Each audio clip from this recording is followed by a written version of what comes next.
इतिहास क्लास में आपका स्वागत है। आज के क्लास के अंतर्गत हम इंडियन पॉलिटी भारतीय राज्य व्यवस्था का पार्ट 2 होगा और पार्ट 2 के अंतर्गत यहाँ पर हम ताज का शासन 1858 से 1947 ईस्वी तक को देखेंगे। यहाँ इस पार्ट 2 के अंतर्गत हम ताज का जो शासन है,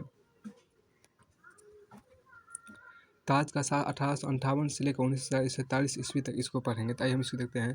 सबसे पहले आपको 1858 का भारत सरकार अधिनियम, सबसे पहले आपको 1858 का भारत सरकार अधिनियम पढ़ते हैं। देखिए इस महत्वपूर्ण कानून का निर्माण 1857 विद्रोह के बाद किया गया था। तो आपको ये मान लीजिए ऐसा प्रश्न आएगा, 1857 के तुरंत बाद किस कानून का निर्माण किया गया था? तो 1858 का भारत सरकार अधिनियम का निर्माण किया गया था। तो 1857 सिपाही क्रांति के बाद आपको ठीक तुरंत बाद आपको 1858 का भारत सरकार अधिनियम बनाया गया था, लाया गया था, कानून का निर्माण किया गया था, जिसे भारत का प्रथम स्वतंत्रता संग्राम सिपाही विद्रोह भी कहा जाता है। जिसे भारत का मतलब 1857 के विद्रोह को भारत का प्रथम स्वतंत्रता संग्राम या सिपाही विद्रोह भी कहा जाता है। तो यहाँ पर आपको देखिए कि जिसे भारत का प्रथम स्वतंत्रता संग्राम या सिपाही विद्रोह भी कहा जाता है। 1857 का जो विद्रोह है उसी को भारत का 1857 का जो विद्रोह उसी को भारत का प्रथम स्वतंत्रता संग्राम या सिपाही विद्रोह भी कहा जाता है। भारत के शासन को अच्छा बनाने वाला अधिनियम नाम के भारत के शासन को अच्छा बनाने वाले अधिनियम नाम के प्रसिद्ध इस कानून ने ईस्ट इंडिया कंपनी को समाप्त कर दिया। तब ईस्ट इंडिया कंपनी को समाप्त कर दिया और गवर्नरों, क्षेत्रों और राजस्व संबंधी शक्तियाँ ब्रिटिश राजशाही को हस्तांतरित कर दी गई। इसमें आप ये देखिए कि 1858 का भारत सरकार अधिनियम के अंतर्गत ये आपको प्रावधान किया। इस महत्वपूर्ण 1858 का भारत सरकार अधिनियम कानून में इस महत्वपूर्ण कानून का निर्माण 1857 के विद्रोह मतलब सिपाही क्रांति या आपको भारत का प्रथम स्वतंत्रता संग्राम की क्रांति के बाद किया गया। भारत के शासन को अच्छा बनाने वाले अधिनियम नाम के प्रसिद्ध इस कानून ने ईस्ट इंडिया कंपनी को समाप्त कर दिया। तो ये देखिए ईस्ट इंडिया कंपनी को समाप्त किस कानून के द्वारा किया गया था? 1858 का भारत सरकार अधिनियम के द्वारा आपको किया गया, समाप्त कर दिया और गवर्नरों, क्षेत्रों, राजस्व संबंधी शक्तियाँ ब्रिटिश राजशाही को हस्तांतरित कर दी गई। तो गवर्नरों देखिए यहाँ पर गवर्नरों, क्षेत्रों और राजस्व संबंधी शक्तियाँ जो था वो ब्रिटिश राजशाही को हस्तांतरित कर दिया गया। किसके अंतर्गत, किस अधिनियम के अंतर्गत? तो गवर्नरों, क्षेत्र और राजस्व संबंधी शक्तियाँ ब्रिटिश राजशाही को हस्तांतरित कर दिया गया। किस अधिनियम के अंतर्गत कर दिया गया? तो वो आपको कर दिया गया तब 1858 का भारत सरकार अधिनियम के अंतर्गत ही कर दिया गया था। पर चूँकि इस कानून को हम आपको भारत के शासन को अच्छा बनाने वाला अधिनियम के नाम से भी ये कानून जाना जाता है। तो 1858 भारत सरकार अधिनियम को 1858 भारत सरकार अधिनियम को भारत के शासन को अच्छा बनाने वाले अधिनियम के नाम से भी जाना जाता है। इस नाम से वो प्रसिद्ध है। ईस्ट 1858 का भारत सरकार अधिनियम के अंतर्गत ये काम हुआ कि ईस्ट इंडिया कंपनी को समाप्त कर दिया गया। ईस्ट इंडिया कंपनी को समाप्त कर दिया गया और गवर्नरों, क्षेत्रों और राजस्व संबंधी शक्तियाँ ब्रिटिश राजशाही को हस्तांतरित कर दी गई। तो आपको इस अधिनियम में 1858 ईस्वी का भारत सरकार का जो अधिनियम था, 1858 का भारत सरकार अधिनियम जो था, इसकी कुछ विशेषताएं तो जो आप इस प्रकार है। जिसकी पहली विशेषता आपको यहाँ पर आपको है, इसके तहत आपको भारत का शासन सीधे महारानी विक्टोरिया के अधीन चला गया। तो 1858 ईस्वी भारत सरकार अधिनियम के अंतर्गत ये पहली विशेषता है कि इसके तहत आपको भारत का शासन सीधे महारानी विक्टोरिया के अधीन चलाया गया। तो यहाँ ये क्वेश्चन बनेगा कि जो ईस्ट इंडिया कंपनी के शासन को समाप्त कर दिया गया, ईस्ट इंडिया कंपनी का जो प्रभुत्व उसको समाप्त कर दिया गया, उसके स्थान पर सीधे भारत का जो शासन था सीधे प्रत्यक्ष रूप से आपको महारानी विक्टोरिया के अधीन किस एक्ट के तहत आपको, किस कानून के तहत आपको चलाया गया था? तो आपको भारत सरकार 1858 का भारत सरकार अधिनियम के द्वारा चलाया गया था। तो 1858 का भारत सरकार अधिनियम के द्वारा ही आपको भारत का शासन सीधे महारानी विक्टोरिया के अधीन चला गया। अब देखिए इसमें आपको क्या तो आपको मैं ये कह रहा था कि भारत का शासन सीधे या प्रत्यक्ष रूप से महारानी विक्टोरिया के अधीन कब चला गया, किस अधिनियम के द्वारा चला गया? तो 1858 का भारत सरकार अधिनियम के द्वारा आपको चला गया। फिर आपको यहाँ पर अगला यहाँ पर लाइन लिखा हुआ है कि आपको गवर्नर जनरल का पद नाम बदलकर भारत का वायसराय कर दिया गया। इसमें आपको ये 1800 भारत सरकार का अधिनियम 1858 के अंतर्गत ये भी व्यवस्था किया गया कि गवर्नर जनरल का नाम बदल कर भारत का वायसराय कर दिया। तो ये काफ़ी महत्वपूर्ण क्वेश्चन आपको बन सकता है कि किस अधिनियम के द्वारा आपको गवर्नर जनरल पद का नाम बदल कर आपको भारत का वायसराय कर दिया गया है, तो वो 1858 ईस्वी का भारत सरकार अधिनियम के द्वारा ही। तो 1858 का भारत सरकार अधिनियम के द्वारा ही आपको गवर्नर जनरल का नाम बदल कर भारत का वायसराय कर दिया गया है। तो वह देखिए, वह मतलब कौन वायसराय? वायसराय भारत में ब्रिटिश ताज का प्रत्यक्ष प्रतिनिधि बन गया। तो वायसराय जो था वह भारत में ब्रिटिश ताज का प्रत्यक्ष प्रतिनिधि बन गया। लॉर्ड कैनिंग भारत के प्रथम वायसराय बने। तो लॉर्ड कैनिंग जो थे वो भारत के प्रथम वायसराय थे। तो लॉर्ड कैनिंग जो थे वो भारत के प्रथम वायसराय थे। तो हम एक बार इसकी 1858 ईस्वी के भारत सरकार अधिनियम की विशेषता, पहली विशेषता जो थी उसको एक बार हम फिर से रिकॉल करते हैं, फिर से उसको एक बार दोहरा लेते हैं। तो 1858 ईस्वी की आपको विशेषता में पहली महत्वपूर्ण बात ये थी कि इसके तहत आपको जो भारत का शासन है वह सीधे तौर पर, प्रत्यक्ष तौर पर आपको महारानी विक्टोरिया के अधीन चला गया, महारानी विक्टोरिया के हाथों में आ गया। और गवर्नर जनरल का नाम बदल कर भारत का वायसराय कर दिया गया। और वायसराय जो था वह वायसराय जो था भारत में ब्रिटिश ताज का प्रत्यक्ष प्रतिनिधि बन गया। तो ब्रिटिश ताज का प्रत्यक्ष प्रतिनिधि आपको वायसराय बन गया। और लॉर्ड कैनिंग भारत के प्रथम वायसराय, लॉर्ड कैनिंग जो थे आपको वो भारत के प्रथम वायसराय बने। अब इसकी दूसरी 1858 ईस्वी भारत सरकार अधिनियम का दूसरी विशेषता आपकी यह है कि इस अधिनियम ने नियंत्रण बोर्ड और निदेशक कोड समाप्त कर भारत में शासन की द्वैध प्रणाली समाप्त कर दी। मतलब आपको 1858 ईस्वी का भारत सरकार अधिनियम 1858 ईस्वी का भारत सरकार अधिनियम के अंतर्गत दूसरी विशेषता आपको ये थी कि इसने नियंत्रण बोर्ड और निदेशक कोड समाप्त कर भारत में शासन की द्वैध प्रणाली समाप्त कर दी। तो आपको किस अधिनियम में भारत में शासन की द्वैध प्रणाली समाप्त कर दी? तो आपको 1858 ईस्वी भारत सरकार अधिनियम के द्वारा ही भारत में शासन की द्वैध प्रणाली समाप्त कर दी, मतलब कि नियंत्रण बोर्ड और निदेशक कोड को समाप्त कर दिया गया। तो किस अधिनियम के द्वारा आपको नियंत्रण बोर्ड और निदेशक कोड को समाप्त कर दिया गया था? तो 1858 ईस्वी भारत सरकार अधिनियम के द्वारा ही समाप्त कर दिया गया था। तो भारत में शासन की द्वैध प्रणाली समाप्त कर दी, भारत में शासन की जो द्वैध प्रणाली थी उनको भी समाप्त कर दिया गया। इनके इनके साथ ही आपको मतलब जब आपको नियंत्रण बोर्ड और निदेशक कोड, नियंत्रण बोर्ड और निदेशक कोड को समाप्त कर दिया, इसके साथ ही साथ भारत में शासन की द्वैध प्रणाली भी समाप्त हो गई। अब इसकी 1858 ईस्वी भारत सरकार अधिनियम की तीसरी विशेषता आपको ये थी कि एक नए पद भारत के राज सचिव का सृजन किया गया। एक नए पद भारत के राज सचिव का सृजन किया गया जिसमें भारतीय प्रशासन पर संपूर्ण नियंत्रण शक्ति निहित थी। वह सचिव ब्रिटिश कैबिनेट का सदस्य था और अंत ब्रिटिश संसद के प्रति उत्तरदायी था। अब एक नए पद भारत के राज सचिव का सृजन किया गया। अब यहाँ क्वेश्चन ये बनेगा कि भारत के राज सचिव का पद किस अधिनियम के द्वारा सृजित किया गया था? तो आपको 1858 ईस्वी का भारत सरकार अधिनियम के द्वारा सृजित किया गया था। तो 1858 ईस्वी के भारत सरकार अधिनियम के द्वारा ही भारत के राज सचिव का पद सृजित किया गया था, जिसमें भारतीय प्रशासन पर संपूर्ण नियंत्रण की शक्ति निहित थी,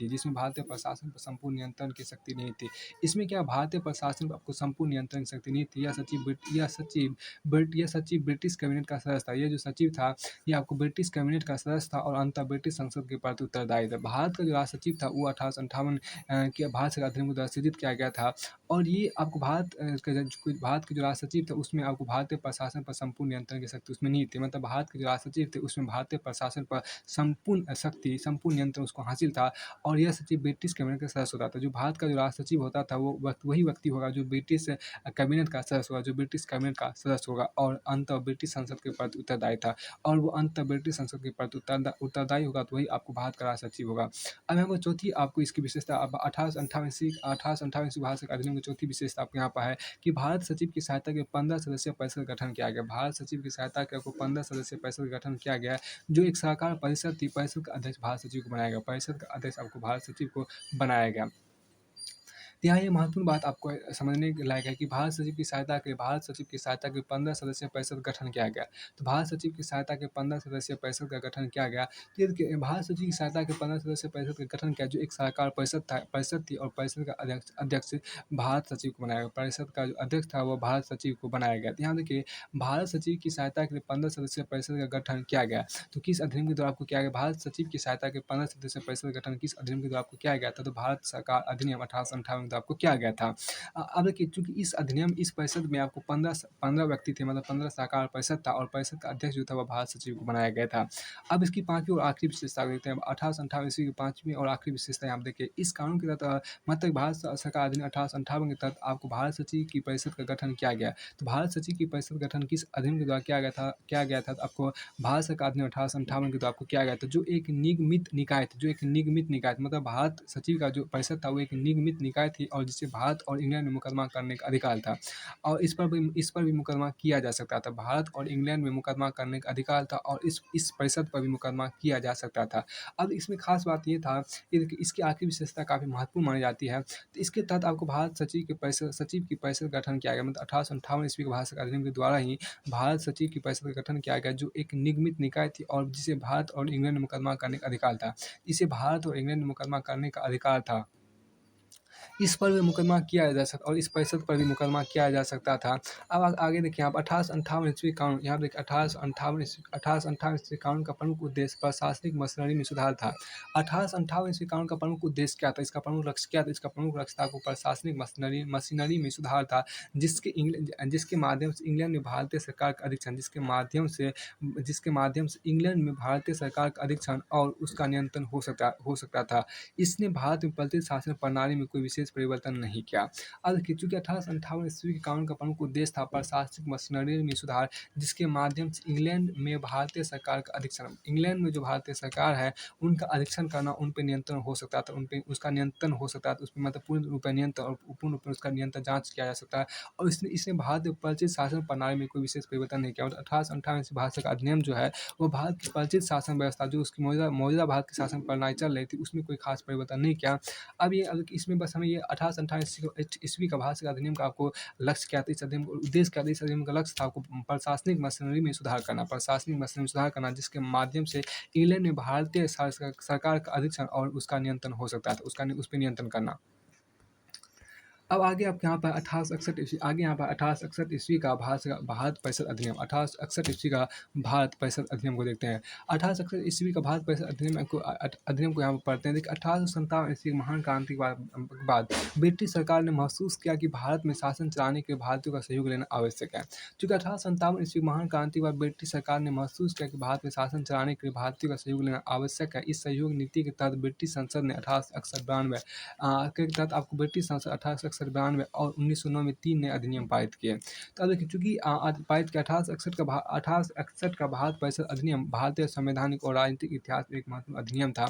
1857 ईस्वी की महान क्रांति के बाद ब्रिटिश सरकार ने महसूस किया कि भारत में शासन चलाने के लिए भारतीयों का सहयोग लेना आवश्यक है। इस सहयोग नीति के तहत ब्रिटिश संसद ने 1861, 1892 और 1909 ईस्वी में 3 अधिनियम पारित किए। 1861 का भारत परिषद अधिनियम भारतीय संवैधानिक और राजनीतिक के इतिहास में एक महत्वपूर्ण अधिनियम था। यहाँ आपको ये देखिए एक बार 1861 ईस्वी भारत परिषद अधिनियम की बार फिर से पढ़ते हैं। 1857 की महान क्रांति के बाद ब्रिटिश सरकार ने महसूस किया कि भारत में शासन चलाने के लिए भारतीयों का सहयोग लेना आवश्यक है। इस सहयोग नीति के तहत ब्रिटिश संसद ने 1861, 1892 और 1909 में 3 नए अधिनियम पारित किए और 1861 का भारत परिषद अधिनियम भारतीय संवैधानिक और राजनीतिक इतिहास में एक महत्वपूर्ण अधिनियम था। इस अधिनियम की विशेषता इस अधिनियम की विशेषता आपको इस प्रकार थी। इसकी पहली विशेषता आपको यहाँ पर थी। इसके द्वारा कानून बनाने की प्रक्रिया में भारतीय प्रतिनिधियों को शामिल करने की शुरुआत हुई। इसके द्वारा कानून बनाने की प्रक्रिया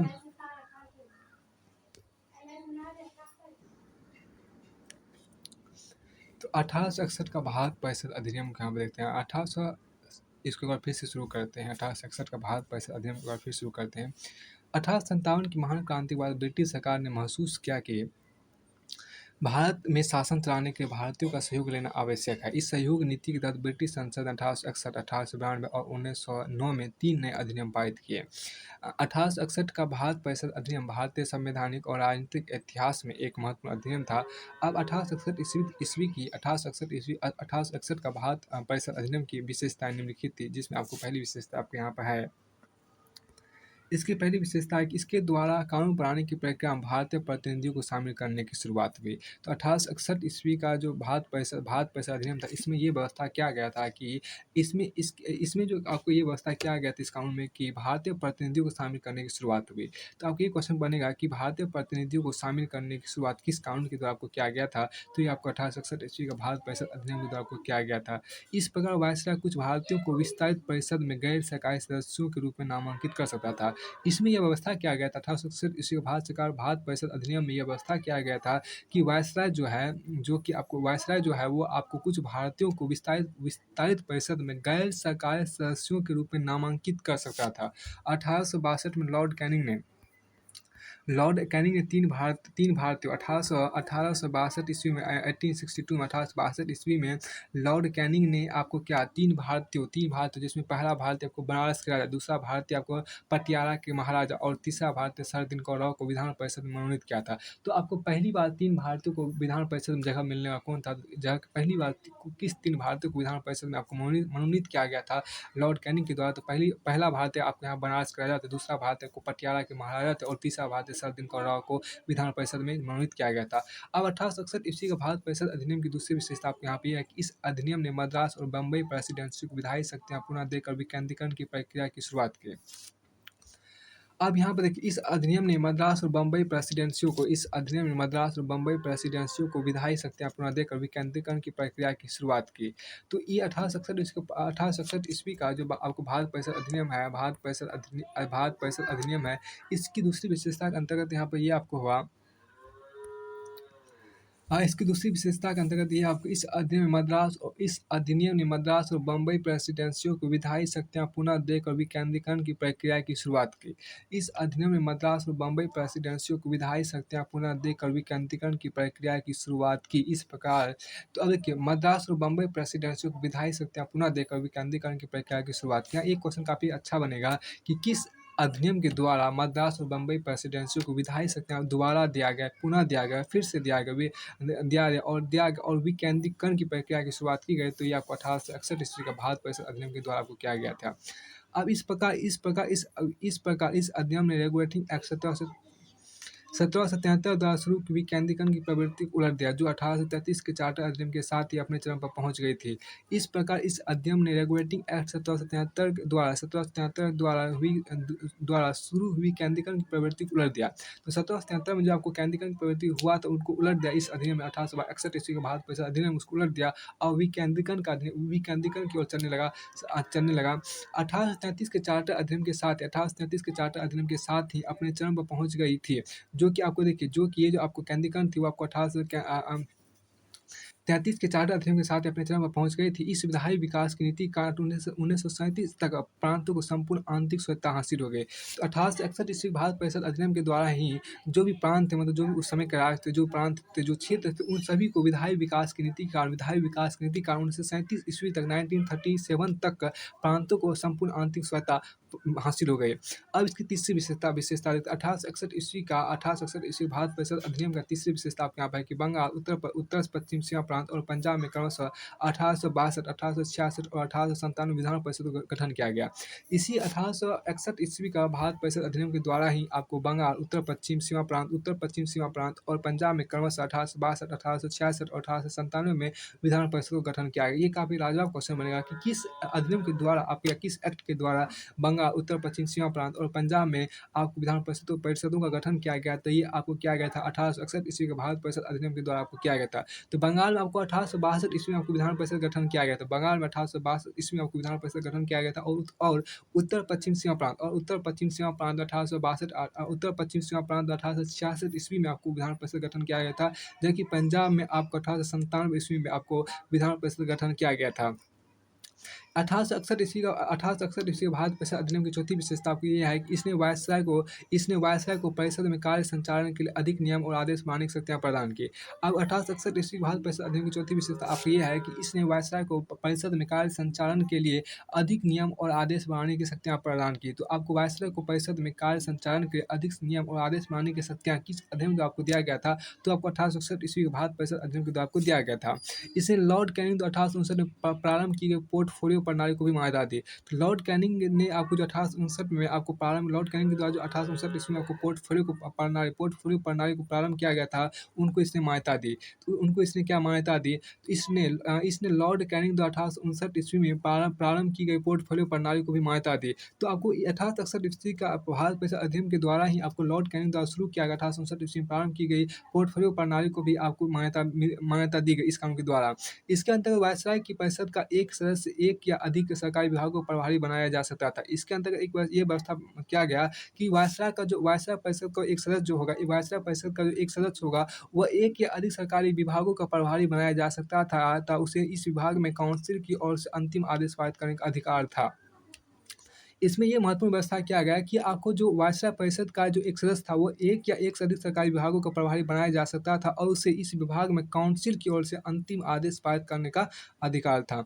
अब यहाँ पर आपको देखिए अगला यहाँ पर आपको विशेषता 5वीं और अंतिम विशेषता आपको 1861 ईस्वी के भारत परिषद अधिनियम की 5वीं और अंतिम विशेषता आपको यहाँ पर है कि इसने वायसराय को आपातकाल में बिना काउंसिल की संस्तुति के अध्यादेश जारी करने के लिए अधिकृत किया। ऐसे अध्यादेश की अवधि मात्र 6 माह की होती थी या 6 महीना की होती थी। अब एक इसमें इसकी 5वीं विशेषता और महत्वपूर्ण विशेषता जो आपको 1861 ईस्वी का भारत परिषद अधिनियम की है, तो वो आपको ये है कि इसने वायसराय को आपातकाल में बिना काउंसिल के इसने वायसराय को आपातकाल में बिना काउंसिल की वायसराय को आपातकाल में बिना काउंसिल की संस्तुति के अध्यादेश जारी करने के अधिकृत किया। ऐसे अध्यादेश की अवधि मात्र 6 माह की होती थी। मतलब ये कहिए कि वायसराय जो हो सकता है वो आपको बिना कोई बैठक के, बिना कोई मीटिंग के, बिना कोई चर्चा के वो अध्यादेश जारी कर मतलब कोई भी आदेश जारी कर सकता था। उस अध्यादेश की जो अवधि थी वो आपको 6 माह तक वो लागू रहेगी। ये उसकी विशेषता की गई थी। यहाँ पे एक क्वेश्चन बनेगा कि वायसराय को आपातकाल में बिना काउंसिल की संस्तुति के अध्यादेश जारी करने के लिए अधिकृत किस अधिनियम के द्वारा आपको किया गया था? तो आपको वो 1861 ईस्वी के भारत परिषद अधिनियम के द्वारा ही किया गया था। अब यहाँ पे देखिए कि आपको यहाँ पर कि 1892 का भारत परिषद अधिनियम देखिए आपको 1892 ईस्वी का भारत परिषद अधिनियम देखिए, इस अधिनियम की निम्नलिखित विशेषताएँ थी। 1892 ईस्वी का भारत परिषद अधिनियम की आपको निम्नलिखित विशेषता थी, जिसमें पहली विशेषता आपको यहाँ पे देखिए, इसके माध्यम से केंद्रीय और प्रांतीय विधान परिषदों में अतिरिक्त गैर सरकारी सदस्यों की संख्या बढ़ाई गई, हालांकि बहुमत सरकारी सदस्यों का ही रहता था।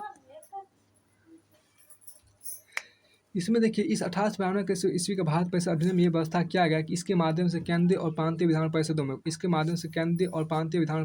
अतिरिक्त गैर सरकारी सदस्यों की संख्या बढ़ाई गई, हालांकि बहुमत सरकारी सदस्यों का ही रहता था। अब इसमें ये खास व्यवस्था आपको किया गया क्या? इसमें ये खास व्यवस्था आपको किया गया, इसके माध्यम से केंद्रीय और प्रांतीय विधान परिषदों में अतिरिक्त गैर सरकारी सदस्यों की संख्या बढ़ाई गई, हालांकि बहुमत सरकारी सदस्यों का ही रहता था। इसमें ये देखिए 1892 ईस्वी के भारत परिषद अधिनियम में ये व्यवस्था किया गया, केंद्रीय और प्रांतीय विधान परिषदों में अतिरिक्त गैर सरकारी सदस्यों की संख्या बढ़ाई गई। तो आपको केंद्रीय और प्रांतीय विधान परिषदों में आपको अतिरिक्त सदस्यों की संख्या बढ़ाई गई किस अधिनियम के द्वारा? तो आपको ये 1892 ईस्वी के भारत परिषद अधिनियम के द्वारा ही बढ़ाया गया। तो वो आपको गैर सरकारी, तो कोई सरकारी व्यक्ति नहीं बल्कि वो गैर सरकारी जो व्यक्ति उसको उसी की संख्या को बढ़ाई गई थी। हालांकि जो बहुमत होता था वो आपको सिर्फ और सिर्फ सरकारी सदस्यों का ही बहुमत होगा, गैर सरकारी सदस्यों को कोई बहुमत वहाँ पर नहीं था इस वाले प्रावधान में। अब आती है इसकी दूसरी विशेषता, 1892 ईस्वी के भारत परिषद अधिनियम की दूसरी विशेषता आपको ये था कि इसने विधान परिषद के कार्यों में वृद्धि कर उन्हें बजट पर बहस करने और कार्यपालिका के प्रश्नों का उत्तर देने के लिए अधिकृत किया। यहाँ पर काफ़ी विशिष्ट और काफ़ी महत्वपूर्ण ये प्रश्न आपको है, ये आपको महत्वपूर्ण पहलू है कि 1892 ईस्वी भारत परिषद अधिनियम का महत्वपूर्ण पॉइंट ये आपको है कि विधान परिषद के कार्यों में वृद्धि कर उन्हें बजट पर बहस करने और कार्यपालिका के प्रश्नों का उत्तर देने के लिए अधिकृत किया। तो विधान परिषद के कार्यों में वृद्धि कर उन्हें बजट पर बहस करने और कार्यपालिका के प्रश्न का उत्तर देने के लिए अधिकृत किया। यहाँ पे एक क्वेश्चन ये पूछा है, किस अधिनियम के द्वारा यह व्यवस्था किया गया कि विधान परिषद के कार्यों में वृद्धि कर उन्हें बजट पर बहस करने और कार्यपालिका के प्रश्नों पर का उत्तर देने के लिए अधिकृत किया गया? तो किस विधान परिषद के कार्यों में वृद्धि कर उन्हें बजट पर बहस करने और कार्यपालिका के प्रश्न का उत्तर देने के लिए अधिकृत किया गया? तो 1892 ईस्वी भारत परिषद अधिनियम के द्वारा। अब यहाँ पर तीसरा आपको पॉइंट है कि 1892 ईस्वी भारत परिषद अधिनियम की तीसरी विशेषता आपको यहाँ पे यह है कि इसमें केंद्रीय विधान परिषद और बंगाल चैम्बर ऑफ कॉमर्स में गैर सरकारी सदस्यों के नामांकन के लिए वायसराय की शक्तियों का प्रावधान था। इसमें केंद्रीय विधान परिषद और बंगाल चैम्बर ऑफ कॉमर्स में गैर सरकारी सदस्यों के नामांकन के लिए वायसराय की शक्तियों का प्रावधान था। 1892 ईस्वी भारत परिषद अधिनियम की इसमें आपको क्या तीसरी विशेषता आपको थी? इसमें केंद्रीय विधान परिषद और बंगाल चैम्बर ऑफ कॉमर्स में गैर सरकारी सदस्यों के नामांकन के लिए वायसराय की शक्तियों का प्रावधान था। इसके अलावा प्रांतीय विधान परिषदों में गवर्नरों को जिला परिषद, नगर पालिका, विश्वविद्यालय, व्यापार संघ, जमींदारों और चैम्बर ऑफ कॉमर्स की सिफारिशों पर गैर सरकारी सदस्यों को नियुक्त करने की शक्ति थी। तो इसकी विशेषता को फिर से पढ़ते हैं। 1892 ईस्वी की तीसरी विशेषता को आपको जो है उसके फिर से देखते हैं ये वाला पॉइंट को। इसमें केंद्रीय विधान परिषद और बंगाल चैम्बर ऑफ कॉमर्स में गैर सरकारी सदस्यों के नामांकन के लिए वायसराय की शक्तियों का प्रावधान था। इसके अलावा प्रांतीय विधान परिषदों में गवर्नरों को जिला परिषद, नगर पालिका, विश्वविद्यालय, व्यापार संघ, जमींदार और चैम्बर ऑफ कॉमर्स की सिफारिशों पर गैर सरकारी सदस्यों को नियुक्त करने की शक्ति थी। इस अधिनियम केंद्रीय और प्रांतीय विधान परिषदों दोनों में आपको गैर सरकारी सदस्यों की नियुक्ति के लिए एक सीमित और परोक्ष रूप से चुनाव का प्रावधान किया। हालाँकि चुनाव शब्द ये का अधिनियम में प्रयोग नहीं हुआ था। इसे निश्चित निकायों की सिफारिशों पर की जाने वाली नामांकन की प्रक्रिया कहा गया। यहाँ आपको देखिए, ये आपको काफ़ी महत्वपूर्ण आपको है कि इसको एक बार देखिए, इसमें केंद्रीय विधान परिषद और बंगाल चैम्बर ऑफ कॉमर्स में गैर सरकारी सदस्यों के नामांकन के लिए वायसराय की शक्तियाँ प्रावधान थी। तो मतलब केंद्रीय विधान परिषद और बंगाल चैम्बर ऑफ कॉमर्स में जो गैर सरकारी सदस्य नामांकन करेंगे, उसका जो नामांकन होगा वो आपको वायसराय की शक्तियों के अंतर्गत होगा। मतलब वायसराय जिसे चाहे उसे कर सकता था। इसके अलावा प्रांतीय विधान परिषदों में गवर्नरों को, प्रांतीय विधान परिषद के जो गवर्नर होगा उनको जिला परिषद, नगर पालिका, विश्वविद्यालय, व्यापार संघ, जमींदार और चैम्बर ऑफ कॉमर्स की सिफारिशों पर गैर सरकारी सदस्यों को नियुक्त करने की शक्ति थी। मतलब कि जो आपको गवर्नर थे उनको चैम्बर ऑफ कॉमर्स की सिफारिशों पर गैर सरकारी सदस्यों को नियुक्त कर सकता था। इसमें आपको प्रांतीय विधान परिषदों में आपको नियुक्त कर सकता था। इस अधिनियम में केंद्रीय और प्रांतीय विधान परिषदों दोनों में गैर सरकारी सदस्यों की नियुक्ति के लिए परोक्ष रूप से चुनाव का प्रावधान किया। देखिए, इस अधिनियम मतलब 1892 भारत परिषद अधिनियम ने ही क्या किया कि केंद्रीय और प्रांतीय विधान परिषद दोनों में गैर सरकारी सदस्यों की नियुक्ति के एक सीमित और परोक्ष मतलब अप्रत्यक्ष रूप से जिसे बोलते हैं रूप से चुनाव का प्रावधान किया। हालांकि चुनाव स्थल का अधिनियम में कोई जिक्र नहीं है, कोई चर्चा नहीं किया, कोई प्रयोग नहीं किया गया है। इसे निश्चित निकायों की सिफारिश पर की जाने वाली नामांकन की प्रक्रिया कहा गया। इसे निश्चित निकाय जो आपको जैसे गवर्नर हो गया, तो गवर्नर को कौन सी चैम्बर ऑफ कॉमर्स की सहायता लेनी पड़ती थी, वायसराय को अपने आप में हो सकती थी, वो किसी को भी नामांकित कर सकता था। इसे निश्चित निकायों की सिफारिश पर ही की जाने वाली इस चुनाव का शब्द का प्रयोग नहीं किया, लेकिन इसे क्या कहा गया, इसे कहा गया कि निश्चित निकायों की सिफारिश पर की जाने वाली नामांकन की प्रक्रिया कहा गया। अब आपको आगे यहाँ पर 1900 महाभारत परिषद अधिनियम देखते हैं। 1909 ईस्वी भारत परिषद अधिनियम को मार्ले मिंटो सुधार भी कहा जाता है। मार्ले था उस समय, जो लॉर्ड मार्ले था वो आपको मार्ले था में काफ़ी वृद्धि की। मतलब 1909 ईस्वी भारत परिषद अधिनियम की पहली विशेषता, आपको महत्वपूर्ण विशेषता ये थी कि इसने केंद्रीय और प्रांतीय विधान परिषदों को आकार में काफ़ी वृद्धि की। केंद्रीय परिषद में इनकी संख्या 16 से 60 हो गई थी। मतलब केंद्रीय परिषद में जहाँ इनकी संख्या 1909 के पहले इनकी संख्या 16 थी, अब 1909 के बाद इनकी संख्या 60 हो गई। प्रांतीय विधान परिषदों में इनकी संख्या एक समान नहीं थी। प्रांतीय विधान परिषद में इनकी संख्या एक समान नहीं थी, कहीं कुछ था। और दूसरी 1909 ईस्वी के भारत परिषद अधिनियम की दूसरी विशेषता आपको ये थी कि इसने केंद्रीय परिषद में सरकारी बहुमत को इसने क्या बनाए रखा, लेकिन प्रांतीय परिषदों में गैर सरकारी सदस्यों को बहुमत की अनुमति थी। इसने केंद्रीय परिषद में क्या किया कि चूंकि लेकिन प्रांतीय परिषदों में गैर सरकारी सदस्यों के बहुमत की अनुमति थी। गैर सरकारी सदस्यों के बहुमत की अनुमति थी। गैर सरकारी सदस्यों के बहुमत की क्या थी, तो उसको अनुमति थी। इसने दोनों स्तरों पर विधान परिषदों के कार्यों का दायरा बढ़ाया। 1909 ईस्वी भारत परिषद अधिनियम की तीसरी विशेषता आपको ये थी कि इसने दोनों स्तरों पर विधान परिषदों के कार्यों का दायरा बढ़ाया। उदाहरण के तौर पर बजट पर संकल्प प्रकरण आदि। इसमें इसने दोनों स्तरों पर मतलब आपको दोनों स्तरों पर विधान कार्यों का दायरा प्रश्न पूछ सकते थे और बजट पर संकल्प नेगोशिएशन बढ़ाने का प्रावधान अंतर्गत 1909 ईस्वी के भारत परिषद अधिनियम के अंतर्गत पर्सन सिन्हा वायसराय के कार्य का विधि सदस्य बनाया गया था। इसमें 1909 ईस्वी के भारत परिषद अधिनियम के द्वारा ही संसद के प्रथम भारतीय सदस्य बने। तो सत्येंद्र प्रसाद सिन्हा जो थे वो वायसराय की कार्यपालिका वायसराय सदस्य बने थे। उन्हें विधि सदस्य बनाया गया कि किस व्यक्ति को वायसराय की कार्यपालिका परिषद के प्रथम भारतीय सदस्य बनाया गया था, तो आपको सत्येंद्र प्रसाद सिन्हा को बनाया गया था। उन्हें सत्येंद्र प्रसाद सिन्हा को विधि सदस्य भी बनाया गया था। अब हम यहाँ पर आते हैं अगला, आपको 1909 ईस्वी का भारत परिषद अधिनियम की पांचवी विशेषता को यहाँ पर देखिए। इसकी पांचवी विशेषता आपको यहाँ पर है क्या, इसने इस अधिनियम में पृथक निर्वाचन आधार पर मुस्लिमों के लिए सांप्रदायिक प्रतिनिधित्व का प्रावधान किया। तो ये काफ़ी महत्वपूर्ण आपको है कि 1909 ईस्वी भारत परिषद अधिनियम परिषद का अधिनियम या मार्ले मिंटो सुधार जो आपको है, उसने क्या किया, पृथक निर्वाचन के आधार पर मुस्लिमों के सांप्रदायिक प्रतिनिधित्व का प्रावधान किया। तो मुस्लिमों के सांप्रदायिक प्रतिनिधित्व अधिनियम किया गया था 1909 ईस्वी का मार्ले मिंटो अधिनियम। इसके लिए अंतर्गत मुस्लिम सदस्यों का चुनाव मुस्लिम मतदाता ही कर सकते थे, हिंदू नहीं। इस प्रकार इस अधिनियम में मिंटो को सांप्रदायिक निर्वाचन के रूप में जाना जाता है। इसके इस 1909 ईस्वी का भारत परिषद अधिनियम या 1909 ईस्वी का मार्ले आपको इस अधिनियम ने 1909 ईस्वी का भारत परिषद अधिनियम ने आपको पृथक निर्वाचन के आधार पर मुस्लिमों के सांप्रदायिक प्रतिनिधित्व का प्रावधान किया। मुस्लिमों के लिए सांप्रदायिक प्रतिनिधित्व का प्रावधान किया। इसके अंतर्गत मुस्लिम सदस्यों का चुनाव सिर्फ मुस्लिम मतदाता ही कर सकते थे। इस प्रकार इस अधिनियम ने सांप्रदायिकता को वैधानिकता प्रदान की। तो किस अधिनियम ने आपको सांप्रदायिकता को मतलब जातिवाद को, जातीयता जिसे बोलते हैं, उसको सांप्रदायिकता को वैधानिकता प्रदान की, तो आपको 1916 ईस्वी के भारत परिषद अधिनियम द्वारा या मॉडल मिंटो अधिनियम के द्वारा ही है। इस देखिए इस प्रकार चूँकि और देखिए लॉर्ड मिंटो को सांप्रदायिक निर्वाचक के जनक के रूप में जाना जाता है। लॉर्ड मिंटो है, जो लॉर्ड मिंटो थे उसको सांप्रदायिक निर्वाचक के जनक के रूप में जाना जाता है। मतलब सांप्रदायिक निर्वाचन जो था उनकी निर्वाचन की शुरुआत किसने किया? तो लॉर्ड मिंटो ने किया। इसलिए लॉर्ड मिंटो को सांप्रदायिक निर्वाचन के जनक के रूप में जाना जाता है। सांप्रदायिक निर्वाचन के जनक के रूप में जाना जाता है लॉर्ड मिंटो को। आज आपको छठी नंबर की विशेषता आपको यहाँ पर आपको है कि छठे नंबर की विशेषता आपको है 1916 ईस्वी का भारत परिषद अधिनियम या 1916 ईस्वी का मॉडल मिंटो अधिनियम की आपको छठी विशेषता आखिरी विशेषता आपके यहाँ पर है। इसने presidency corporation, chamber of commerce और विश्वविद्यालय और जमींदार के लिए अलग प्रतिनिधित्व का प्रावधान भी किया। तो आपको किस अधिनियम के अंतर्गत आपको प्रेसिडेंसी, विश्वविद्यालय और जमींदारों के लिए अलग प्रतिनिधित्व का प्रावधान भी किया गया? फिर आपको आगे यहाँ पर आपको है कि भारत शासन अधिनियम 1919, भारत शासन अधिनियम 1919 आप क्या देखते हैं। अब आपको अगर आगे यहाँ पर भारत शासन अधिनियम 1919 की विशेषताओं को यहाँ पर देखिए। देखिए 20 अगस्त 1917 को ब्रिटिश सरकार ने पहली बार घोषित किया कि उसका उद्देश्य भारत में कार्मिक रूप से उत्तरदायी सरकार की स्थापना करना था। तो आपको पहली बार आपको 20 अगस्त 1917 को ब्रिटिश सरकार ने पहली बार घोषित किया कि उसका उद्देश्य भारत में कार्मिक रूप से उत्तरदायी सरकार की स्थापना करना था।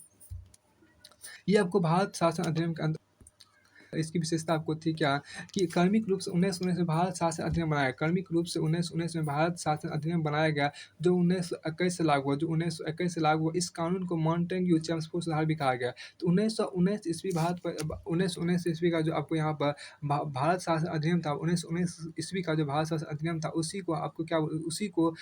को मॉन्टेग्यू चेम्सफोर्ड सुधार भी कहा जाता है। तो 1919 ईस्वी का भारत शासन अधिनियम को क्या बोलते हैं? तो मॉन्टेग्यू चेम्सफोर्ड सुधार भी कहा जाता है। मॉन्टेग्यू चेम्सफोर्ड सुधार भी कहा जाता है। भारत शासन अधिनियम को क्या बोलते हैं? मॉन्टेग्यू चेम्सफोर्ड सुधार भी कहा जाता है।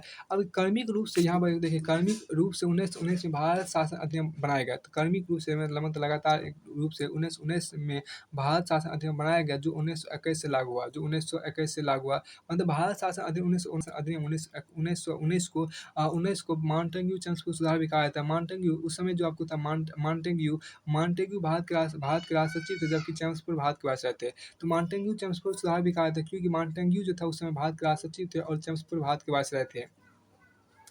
अब देखो 1919 का भारत शासन अधिनियम की निम्नलिखित विशेषता थी, जिसमें पहली विशेषता आपको यहाँ पर केंद्रीय और प्रांतीय विषयों की सूची का पहचान कर केंद्रीय और प्रांतीय विषयों की सूची की पहचान कर एवं उन्हें पृथक कर राज्यों पर केंद्रीय नियंत्रण कम किया गया।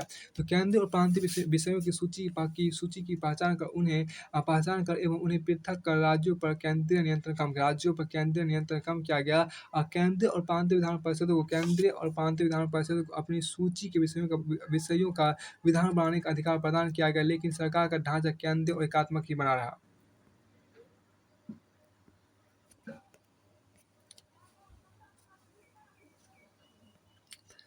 यहाँ देखिए आपको काफ़ी महत्वपूर्ण आपको ये है कि इस मतलब 1919 ईस्वी का भारत शासन अधिनियम या मॉन्टेग्यू चेम्सफोर्ड सुधार के अंतर्गत ये आपको व्यवस्था किया गया, केंद्रीय और प्रांतीय विषयों की सूची की पहचान कर एवं उन्हें पृथक कर राज्यों पर केंद्रीय नियंत्रण कम किया गया। तो पहले तो केंद्रीय और प्रांतीय विषयों की सूची को पहचाना गया और पहचान कर उन्हें पृथक कर दिया गया। राज्य की सूची है और प्रांत की सूची, आपको ये राज्य सूची है और केंद्र की सूची है। तो अलग करने के बाद राज्यों पर जो केंद्रीय नियंत्रण था उसको कम कर दिया गया। सूचियों के विषयों पर विधान बनाने का अधिकार प्रदान, जो प्रांतीय था मतलब जो राज्य था वो अपने विषय पर कानून बना सकता था। लेकिन इसमें भी आपको लेकिन सरकार का जो ढांचा था, वो जो स्ट्रक्चर था, वो आपको केंद्र और एकात्मक ही बना रहा। अब इसकी दूसरी विशेषता 1919 ईस्वी का मॉन्टेग्यू चेम्सफोर्ड सुधार, या आपको ये भारत शासन अधिनियम की दूसरी विशेषता आपको ये था, इसने विषयों को पुनः 2 भागों में विभक्त कर किया। इसने प्रांतीय विषयों को पुनः 2 भागों में विभक्त कर दिया। एक पहला आपको था हस्तांतरित और दूसरा था आपको आरक्षित। हस्तांतरित विषयों पर गवर्नर का शासन होता था। देखिए हस्तांतरित विषयों पर गवर्नर का शासन होता था और इस कार्य में वह उन मंत्रियों की सहायता लेता था जो विधान परिषद के प्रति उत्तरदायी थे। दूसरी ओर आरक्षित विषयों पर गवर्नर कार्यपालिका परिषद की सहायता से शासन करता था, जो विधान परिषद के प्रति उत्तरदायी नहीं थी। शासन की इस दोहरी व्यवस्था को द्वैध यानी इस शब्द देखिए डायआर्कीस उत्पन्न शासन व्यवस्था कहा गया। हालांकि यह व्यवस्था काफी हद तक असफल ही रही। अब देखिए चूंकि इसकी महत्वपूर्ण दूसरी विशेषता आपको जो थी, इसने प्रांतीय विषयों को पुनः दो भागों में आपको विभक्त कर दिया। पहला भाग था आपको हस्तांतरित विषय और दूसरा भाग आपको हो गया आरक्षित विषय। तो हस्तांतरित विषयों पर गवर्नर का शासन होता था और इस कार्य में वो उन मंत्रियों की सहायता लेता था जो विधान परिषद के प्रति उत्तरदायी थे। और दूसरी विषय जो आपको आरक्षित विषय था, आरक्षित विषय पर गवर्नर कार्यपालिका कार्यपालिका परिषद की सहायता से शासन करता था। आरक्षित विषय पर गवर्नर जो था वो कार्यपालिका परिषद की सहायता से शासन करता था, जो विधान परिषद के प्रति उत्तरदायी नहीं था। शासन की इस दोहरी व्यवस्था को द्वैध शासन व्यवस्था कहा गया। शासन की इस दोहरी व्यवस्था को द्वैध शासन व्यवस्था कहा गया, हालाँकि वह व्यवस्था काफ़ी हद तक असफल ही रही। फिर आपको आगे यहाँ पर तीसरी विशेषता आपको 1900 आपको देखिए आप 1919 का भारत शासन अधिनियम की तीसरी विशेषता आपको यहाँ पर आपका है कि इसकी तीसरी विशेषता आपके यहाँ पर इस अधिनियम में पहली बार देश में द्विसदनीय व्यवस्था और प्रत्यक्ष निर्वाचन की व्यवस्था प्रारंभ किया। तो किस अधिनियम में आपको पहली बार देश में द्विसदनीय व्यवस्था और प्रत्यक्ष निर्वाचन की व्यवस्था की? तो आपको मॉन्टेग्यू चेम्स्फोर्ड अधिनियम 1919 या 1919 का भारत शासन अधिनियम के द्वारा किया गया। इस प्रकार भारतीय विधान परिषद के स्थान पर द्विसदनीय व्यवस्था यानी राज्यसभा और लोकसभा का गठन किया गया। इस प्रकार आप यहाँ पर देखिए, इस प्रकार भारतीय विधान परिषद के स्थान पर द्विसदनीय व्यवस्था यानी कि राज्यसभा और लोकसभा का गठन किया गया। तो आपको देखिए राज्यसभा और लोकसभा का गठन किस अधिनियम के द्वारा आपको किया गया था? भारत शासन अधिनियम 1919 के द्वारा आपको किया गया था। तो भारतीय विधान परिषद के स्थान पर द्विसदनीय व्यवस्था यानी राज्यसभा और लोकसभा का गठन किया गया। दोनों सदनों के बहुसंख्यक सदस्यों को प्रत्यक्ष निर्वाचन के माध्यम से निर्वाचित किया जाता था। दोनों सदनों के बहुसंख्यक सदस्यों को प्रत्यक्ष निर्वाचन के माध्यम से निर्वाचित किया जाता था। अब आप यहाँ पर चौथी विशेषता देखिए, तो 1919 ईस्वी का भारत शासन अधिनियम की चौथी विशेषता आपको इस प्रकार है। इसके अनुसार वायसराय की कार्यकारी परिषद के 6 सदस्यों में से कमांडर इन चीफ को छोड़कर 3 सदस्यों का भारतीय होना आवश्यक था। इसके अनुसार 1919 ईस्वी का भारत शासन अधिनियम के द्वारा वायसराय की कार्यकारी परिषद के 6 सदस्यों में से 3 सदस्य जो था वो भारतीय होना आवश्यक था, कमांडर इन चीफ को छोड़कर। इसको 1919 ईस्वी का भारत शासन अधिनियम की पांचवी विशेषता आपको ये थी कि इसने सांप्रदायिक आधार पर सिखों, भारतीय ईसाइयों और आंग्ल भारतीय और यूरोपियों के लिए पृथक निर्वाचन के सिद्धांत को विस्तारित कर दिया। इसने क्या किया कि इसने सांप्रदायिक आधार पर सिखों, मतलब 1919 ईस्वी का जो आपको भारत शासन अधिनियम या मॉन्टेग्यू चेम्स्फोर्ड सुधार अधिनियम है, उसने क्या किया कि उसने सांप्रदायिक आधार पर निर्वाचन, सांप्रदायिक आधार पर सिखों, भारतीय ईसाइयों, आंग्ल भारतीयों और यूरोपियों के लिए पृथक निर्वाचन के सिद्धांत को विस्तारित कर दिया। अब इसकी आप यहाँ पे देखिए अगली यहाँ विशेषता को देखते हैं। अगली 1919 ईस्वी भारत शासन अधिनियम की अगली विशेषता आप यहाँ पर देखिए कि इस कानून ने संपत्ति कर या शिक्षा के आधार पर सीमित संख्या में लोगों को मताधिकार प्रदान किया। इस कानून ने संपत्ति कर या शिक्षा के आधार पर सीमित संख्या में लोगों को मताधिकार प्रदान किया। तो किस अधिनियम ने आपको सीमित संख्या में लोगों को मताधिकार प्रदान किया था? तो 1919 ईस्वी का भारत शासन अधिनियम या आपको 1919 ईस्वी का मॉन्टेग्यू चेम्स्फोर्ड सुधार अधिनियम के अंतर्गत है। और इसकी आपको आखिरी विशेषता आपको यहाँ पर इस कानून ने लंदन में, मतलब 1919 ईस्वी के भारत शासन अधिनियम ने लंदन में भारत उच्चायुक्त के कार्यालय का सृजन किया। लंदन में भारत उच्चायुक्त के कार्यालय का सृजन किस अधिनियम के द्वारा आपको किया गया था? 1919 ईस्वी के भारत शासन अधिनियम के द्वारा आपको किया गया था। अब तक भारत सचिव द्वारा किए जा रहे कुछ कार्यों को उच्चायुक्त को स्थानांतरित कर दिया गया। अब तक क्या हुआ? भारत सचिव द्वारा किए जा रहे कुछ कार्यों को उच्चायुक्त को स्थानांतरित कर दिया गया। और इसकी आठवीं विशेषता आपको यहाँ पे देखिए, इसकी आठवीं विशेषता आप यहाँ पर देखते हैं, मतलब आपको भारत शासन अधिनियम 1919 की आठवीं विशेषता आपको यहाँ पर है कि इसने एक लोकसेवा आयोग का गठन किया। अतः 1926 में सिविल सेवकों की भर्ती के केंद्रीय लोकसेवा आयोग का गठन किया गया। इसने मतलब 1919 ईस्वी का आपको जो भारत शासन अधिनियम उसके अंतर्गत ये व्यवस्था किया गया कि इसमें एक लोकसेवा आयोग का गठन किया गया। अतः 1926 में सिविल सेवकों की भर्ती के एक केंद्रीय लोकसेवा आयोग का गठन किया गया। तो यहाँ महत्वपूर्ण प्रश्न आपको ये किस अधिनियम के द्वारा एक लोकसेवा आयोग का गठन किया गया था? तो 1919 ईस्वी का भारत शासन अधिनियम के द्वारा या मॉन्टेग्यू चेम्स्फोर्ड अधिनियम के द्वारा ही आपको एक लोकसेवा आयोग का गठन किया गया था। आपको किस वर्ष सिविल सेवकों की भर्ती के केंद्रीय लोकसेवा आयोग का गठन किया गया था? सिविल सेवकों की भर्ती के केंद्रीय लोकसेवा आयोग का गठन किस वर्ष किया गया था? 1926 में आपको किया गया था। इसने पहली बार, मतलब 1919 ईस्वी का नवीं विशेषता को देखिए, इसका नौवां विशेषता यहाँ पे देखिए, 1919 ईस्वी का भारत शासन अधिनियम की नवीं विशेषता यहाँ पर इसने पहली बार केंद्रीय बजट को इसने पहली बार क्या बजट को राज्यों के बजट से अलग कर दिया और राज्य विधानसभाओं को अपना बजट स्वयं बनाने के लिए अधिकृत कर दिया। तो किस अधिनियम के द्वारा आपको केंद्रीय बजटियों को राज्य के बजट से अलग कर दिया गया और राज्य विधानसभाओं को अपना बजट स्वयं बनाने का अधिकृत किया? तो ये आपको क्या था? 1919 ईस्वी के भारत शासन अधिनियम के द्वारा ही किया गया था या मॉन्टेग्यू चेम्स्फोर्ड अधिनियम के द्वारा किया गया था। अब इसकी 10वीं विशेषता को देखते हैं, मतलब कि आपको इसकी 10वीं विशेषता जो आपको यहाँ पर भारत शासन अधिनियम की 10वीं विशेषता और आखिरी विशेषता यहाँ पर देखिए, इसके अंतर्गत एक वैधानिक आयोग का गठन किया गया जिसका कार्य 10 वर्ष बाद जाँच करने के बाद अपनी रिपोर्ट प्रस्तुत करना था। इसके अंतर्गत एक वैधानिक आयोग मतलब 1919 ईस्वी के भारत शासन अधिनियम या मांडलिक ट्रांसपोर्ट लॉ अधिनियम के अंतर्गत ये व्यवस्था किया गया। एक वैधानिक आयोग का गठन किया गया जिसमें का कार्य 10 वर्ष के बाद 10 वर्ष बाद जाँच करने के बाद अपनी रिपोर्ट प्रस्तुत करना था। अब यहाँ पर आप आते हैं, आगे चलते हैं। आगे यहाँ पे आपको है साइमन आयोग है, फिर आपको यहाँ पर साइमन आयोग है, फिर आपको सांप्रदायिक अवार्ड है, अवार्ड है, उसके बाद आपके यहाँ पर भारत शासन अधिनियम है 1935 है। तो अभी कई सारे आपको अधिनियम यहाँ पर बाकी बचे हुए हैं, तो हम सबसे पहले यहाँ पे आपको साइमन आयोग यहाँ देखिए, साइमन आयोग ब्रिटिश सरकार ने नवंबर 1927 में, अब के साइमन आयोग को थोड़ा-सा पढ़ लेते हैं। देखिए ब्रिटिश सरकार ने नवंबर 1927 में यानी निर्धारित समय से 2 वर्ष पूर्व ही नए संविधान में भारत की स्थिति का पता लगाने के सर जॉन साइमन के नेतृत्व में 7 सदस्यीय वैधानिक आयोग के गठन की घोषणा की। आयोग के सभी सदस्य ब्रिटिश थे, इसलिए सभी दलों ने इसका बहिष्कार किया। आयोग ने 1930 में अपनी रिपोर्ट पेश की था। द्वैध शासन प्रणाली राज्यों में सरकार का विस्तार, ब्रिटिश भारत के संघ की स्थापना एवं सांप्रदायिक निर्वाचन व्यवस्था को जारी रखने आदि की सिफारिश की। आयोग के प्रस्तावों पर विचार करने के लिए ब्रिटिश भारत और भारतीय रियासतों के प्रतिनिधियों के साथ 3 गोलमेज सम्मेलन किए। इन सम्मेलनों में हुई चर्चा के आधार पर संवैधानिक सुधारों पर श्वेत पत्र तैयार किया गया, जिसे विचार के लिए ब्रिटिश संसद की संयुक्त प्रवर समिति के समक्ष रखा गया। इस समिति की सिफारिशों को कुछ संशोधनों के साथ भारत परिषद अधिनियम 1935 में शामिल कर दिया गया। काफ़ी अच्छा यहाँ पे है। अब देखिए साइमन आयोग क्या है? देखिए ब्रिटिश सरकार ने नवंबर 1927 में यानी कि निर्धारित समय से 2 वर्ष पूर्व ही नए संविधान में भारत की स्थिति का पता लगाने के साथ जॉन साइमन के नेतृत्व में 7 सदस्यीय वैधानिक आयोग का गठन किया था। ब्रिटिश सरकार ने नवंबर 1927 में नए संविधान में भारत की स्थिति का पता लगाने के लिए सर जॉन साइमन के नेतृत्व में 7 सदस्यीय वैधानिक आयोग का गठन की घोषणा की थी। तो यहाँ पर कुछ साइमन आयोग का गठन क्यों किया गया? तो साइमन आयोग का गठन आपको ब्रिटिश सरकार ने नवंबर 1927 में नए संविधान में मतलब भारत का जो नया संविधान बनता, उस नए संविधान में भारत का स्थिति का पता लगाने के लिए सर जॉन साइमन के नेतृत्व में 7 सदस्यीय वैधानिक आयोग का गठन किया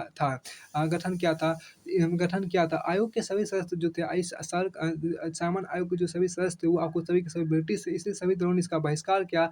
आयोग ने 1930 में अपनी रिपोर्ट पेश की तथा द्वैध शासन प्रणाली आयोग ने द्वैध शासन प्रणाली को, राज्यों में सरकारों का विस्तार को, ब्रिटिश भारत के संघ की स्थापना एवं सांप्रदायिक निर्वाचन व्यवस्था को जारी रखने की सिफारिशें की थी।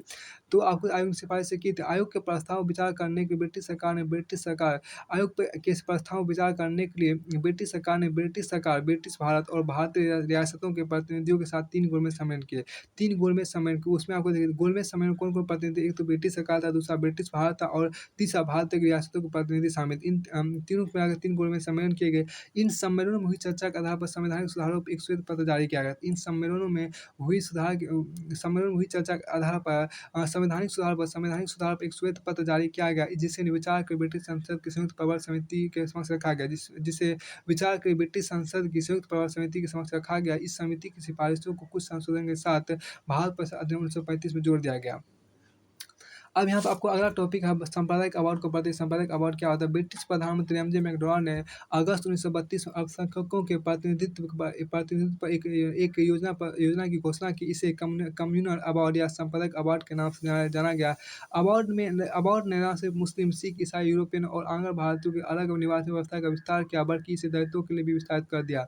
दलितों के लिए अलग निर्वाचन व्यवस्था से गांधी बहुत व्यथित हुए और उन्होंने अवार्ड में संशोधन के लिए पूना की बड़ौदा जेल में अनशन प्रारंभ कर दिया। अंततः कांग्रेस नेताओं के और दलित नेताओं के बीच एक समझौता हुआ, जिसे पुनः समझौते के नाम से जाना गया। इसमें संयुक्त हिंदू निवासन व्यवस्था को बनाए रखा गया और दलितों के स्थान भी आरक्षित कर दिए गए। यहाँ एक बार फिर से इसको देखिए, चूँकि ब्रिटिश प्रधानमंत्री एमजे मैकडॉनल्ड ने अगस्त 1932 में अल्पसंख्यकों के प्रतिनिधित्व पर एक योजना की घोषणा की। इसे कम्युनल अवार्ड या सांप्रदायिक अवार्ड के नाम से जाना गया। अवार्डों ने न सिर्फ मुस्लिम, सिख, ईसाई, यूरोपियन और आंग्ल भारतीयों की अलग निर्वाचन व्यवस्था का विस्तार किया, बल्कि इसे दलितों के लिए भी विस्तारित कर दिया। दलितों के लिए अलग निर्वाचन व्यवस्था से गांधी बहुत व्यथित हुए और उन्होंने अवार्ड में संशोधन करने के पुनः की बड़ौदा जेल में अनशन प्रारंभ कर दिया। तो यहाँ एक क्वेश्चन बनेगा, महात्मा गांधी ने आपको पुणे की रौदा जेल में अनशन प्रारंभ क्यों किया था? क्यों उन्हें आपको ये दलितों के लिए अलग निर्वाचन व्यवस्था से महात्मा गांधी बहुत व्यथित हो गए, इसलिए उसने महात्मा गांधी ने पुणे की रौदा जेल में आपको अनशन प्रारंभ कर दिया था। अंततः कांग्रेस नेताओं और दलित नेताओं के बीच एक समझौता हुआ जिसे पुणे समझौते के नाम से जाना जाता है। इसमें संयुक्त हिंदू निर्वाचन व्यवस्था को रखा गया और दलितों के स्थान भी आरक्षित कर दिया गया। काफी महत्वपूर्ण है ये। वेलकम क्लास, इतिहास क्लास में आपका स्वागत है। ये आपको इंडियन पॉलिटी का आपको अध्याय पहला अध्याय का आपको यहाँ पर ये पार्ट 5वां होगा। पार्ट 5 के अंतर्गत हम यहाँ पर देखते हैं भारत शासन अधिनियम को। इसमें आज हम भारत शासन अधिनियम को पढ़ेंगे। तो भारत शासन अधिनियम 1935 को बारे में पढ़ रहे हो और यहाँ से ये लास्ट पार्ट होगा। देखिए, तो यह अधिनियम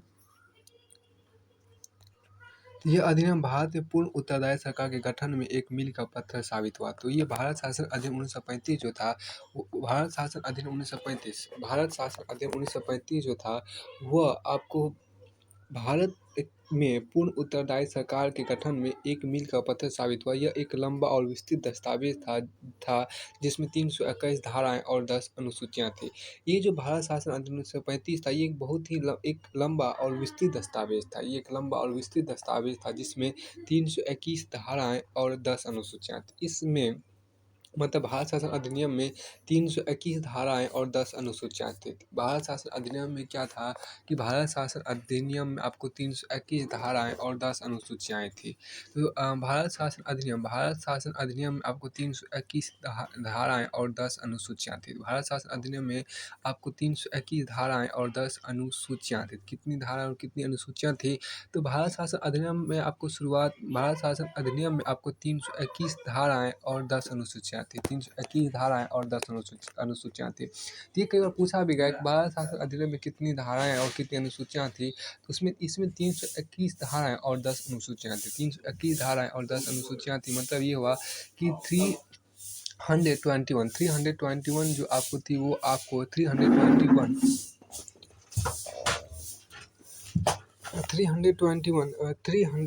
आपको धाराएं और 10 अनुसूचियां थी। 321 आपको धाराएं और 10 अनुसूचियां थी। भारत शासन अधिनियम में आपको 321 धाराएं और 10 अनुसूचियां थी। भारत शासन अधिनियम में आपको 321 धाराएं और 10 अनुसूचियां थी। इस अधिनियम की विशेषताएं आपको इस प्रकार है। तो भारत शासन अधिनियम की विशेषता निम्नलिखित है, जिसमें पहली विशेषता इसकी है, इसने अखिल भारतीय संघ की स्थापना की। तो पहला और महत्वपूर्ण क्वेश्चन तो ये बनेगा, किस भारतीय शासन अधिनियम ने किस अधिनियम ने अखिल भारतीय संघ की स्थापना की? तो किस अधिनियम में आपको अखिल भारतीय संघ की स्थापना की? तो आपको भारत शासन अधिनियम 1935 ने। भारत शासन अधिनियम 1935 ने अखिल भारतीय संघ की स्थापना की, जिसमें राज्य और रियासतों को एक इकाई की तरह माना गया। अधिनियम ने केंद्र और इकाइयों के बीच 3 सूत्रीय संघीय सूची, 3 सूची जिसमें आपको पहला सूची था संघीय सूची 59 विषय और राज्य सूची 54 विषय और समवर्ती सूची दोनों के लिए, राज्य और केंद्र दोनों के लिए, समवर्ती सूची में दोनों के लिए, राज्य और केंद्र दोनों के लिए। समवर्ती सूची दोनों के लिए 36 विषय के आधार पर शक्तियों का बंटवारा कर दिया गया।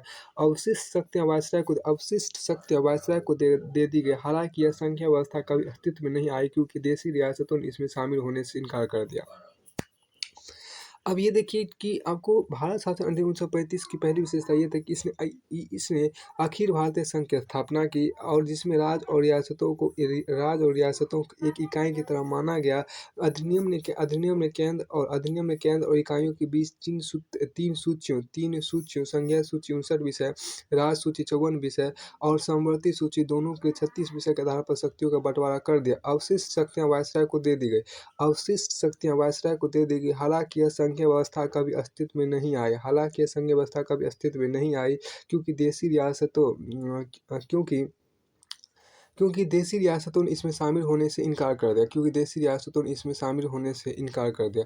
देखिए यहाँ पर, चूँकि अब इसकी पहली विशेषता यहाँ पर आपको कि ये आपको अधिनियम जो था 1935 ईस्वी का, भारत शासन अधिनियम 1935 की पहली विशेषता आपको ये थी कि इसने अखिल भारतीय संघ की स्थापना की, जिसमें राज्य और रियासतों को एक इकाई की तरह माना गया। अधिनियम ने केंद्र और इकाइयों के लिए केंद्र और इकाइयों के बीच 3 सूचियों के आधार पर शक्ति का बँटवारा किया, जिसमें पहली सूची था संघीय सूची, जिसमें 59 विषय था।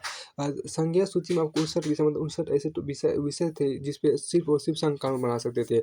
और आपको राज्य सूची में 54 विषय थे, 54 विषय के अंतर्गत सिर्फ़ और सिर्फ़ राज्य ही कानून बना सकते थे। और समवर्ती सूची का मतलब जो राज्य भी समवर्ती सूची का मतलब ये होगा जिस पे राज्य और केंद्र दोनों कानून बना सकते थे। तो समवर्ती सूची दोनों के लिए मतलब 36 विषय के आधार पर 36 विषय थे। तो अब इसमें देखिए अवशिष्ट शक्तियाँ जो थे, मतलब इसके अलावा मतलब आपको ये कि संघीय सूची, राज्य सूची और समवर्ती सूची के अलावा जो शक्तियाँ बच गई थी, जो विषय बच गए थे, वो आपको वायसराय को शक्तियाँ दे दी गई। इसी बोलते अवशिष्ट शक्तियाँ। अवशिष्ट शक्तियाँ आपको वायसराय को दे दी गई। हालाँकि ये संघीय व्यवस्था कभी अस्तित्व में नहीं आई, क्योंकि देशी रियासतों ने इसमें शामिल होने से इनकार कर दिया था। तो ये जो आपको संघीय व्यवस्था कभी अस्तित्व में नहीं आई थी, क्योंकि देशी रियासत जो था वो आपको संघीय व्यवस्था में शामिल नहीं होना चाहता था और उसे शामिल होने से भी इनकार कर दिया। अब यहाँ बात है दूसरी इसका विशेषता, भारत शासन अधिनियम 1935 की दूसरी विशेषता आपको ये है, इसने प्रांतों में द्वैध शासन व्यवस्था समाप्त कर दी तथा प्रांतीय स्वायत्तता का शुभारंभ किया। इसने प्रांतों में द्वैध शासन व्यवस्था समाप्त कर दी तथा प्रांतीय स्वायत्तता का शुभारंभ किया। इसने देखिए भारत शासन अधिनियम 1935 ने क्या किया कि प्रांतों में द्वैध शासन व्यवस्था समाप्त कर दी तथा प्रांतीय स्वायत्तता का शुभारंभ किया, तथा प्रांतीय स्वायत्तता का क्या किया था, शुभारंभ किया। भारत शासन व्यवस्था देखिए, भारत शासन अधिनियम 1935 ने क्या कि प्रांतों में द्वैध शासन व्यवस्था समाप्त कर दी। प्रांतों में आपको द्वैध शासन व्यवस्था जो था उसको समाप्त कर दिया। प्रांतों में द्वैध शासन व्यवस्था समाप्त किस अधिनियम के द्वारा किया गया, तो भारत शासन अधिनियम 1935 के द्वारा किया गया। तथा प्रांतीय स्वायत्तता का शुभारंभ किया, और प्रांतीय स्वायत्तता का शुभारंभ किस अधिनियम के द्वारा किया गया था, तो आपको प्रांतों में द्वैध शासन की समाप्ति और प्रांतों में आपको प्रांतीय स्वायत्तता की शुभारंभ किस अधिनियम में किया, तो भारत शासन अधिनियम 1935 ने किया। अ, क्या तथा प्रांतीय स्वायत्तता का शुभारंभ किया। राज्यों को अपने दायरे में रहकर स्वागत तरीके से 3 पृथक क्षेत्रों में शासन का अधिकार दिया गया है। तो राज्यों को अपने दायरे में रहकर स्वायत्त तरीके से, यहाँ पे शायद स्वायत्त नहीं होना चाहिए, स्वागत बल्कि स्वायत्त होना चाहिए, आपको स्वायत्त है, तो स्वायत्त तरीके से 3 पृथक क्षेत्रों में शासन करने का अधिकार दिया गया। इसके अतिरिक्त अधिनियम ने राज्यों में उत्तरदायी सरकार के स्थापना की, गवर्नर को राज्य विधान परिषदों के उत्तरदायी मंत्रियों की सलाह पर काम करना आवश्यक था।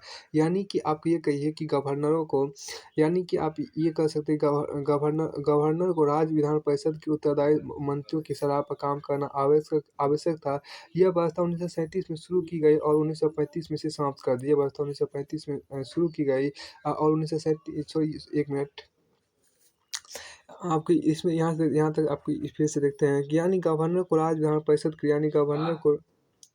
गवर्नर को राज्य विधान परिषदों की उत्तरदायी मंत्रियों की सलाह पर काम करना आवश्यक था। यह व्यवस्था 1937 में शुरू की गई और 1939 ईस्वी से समाप्त कर दिया गया।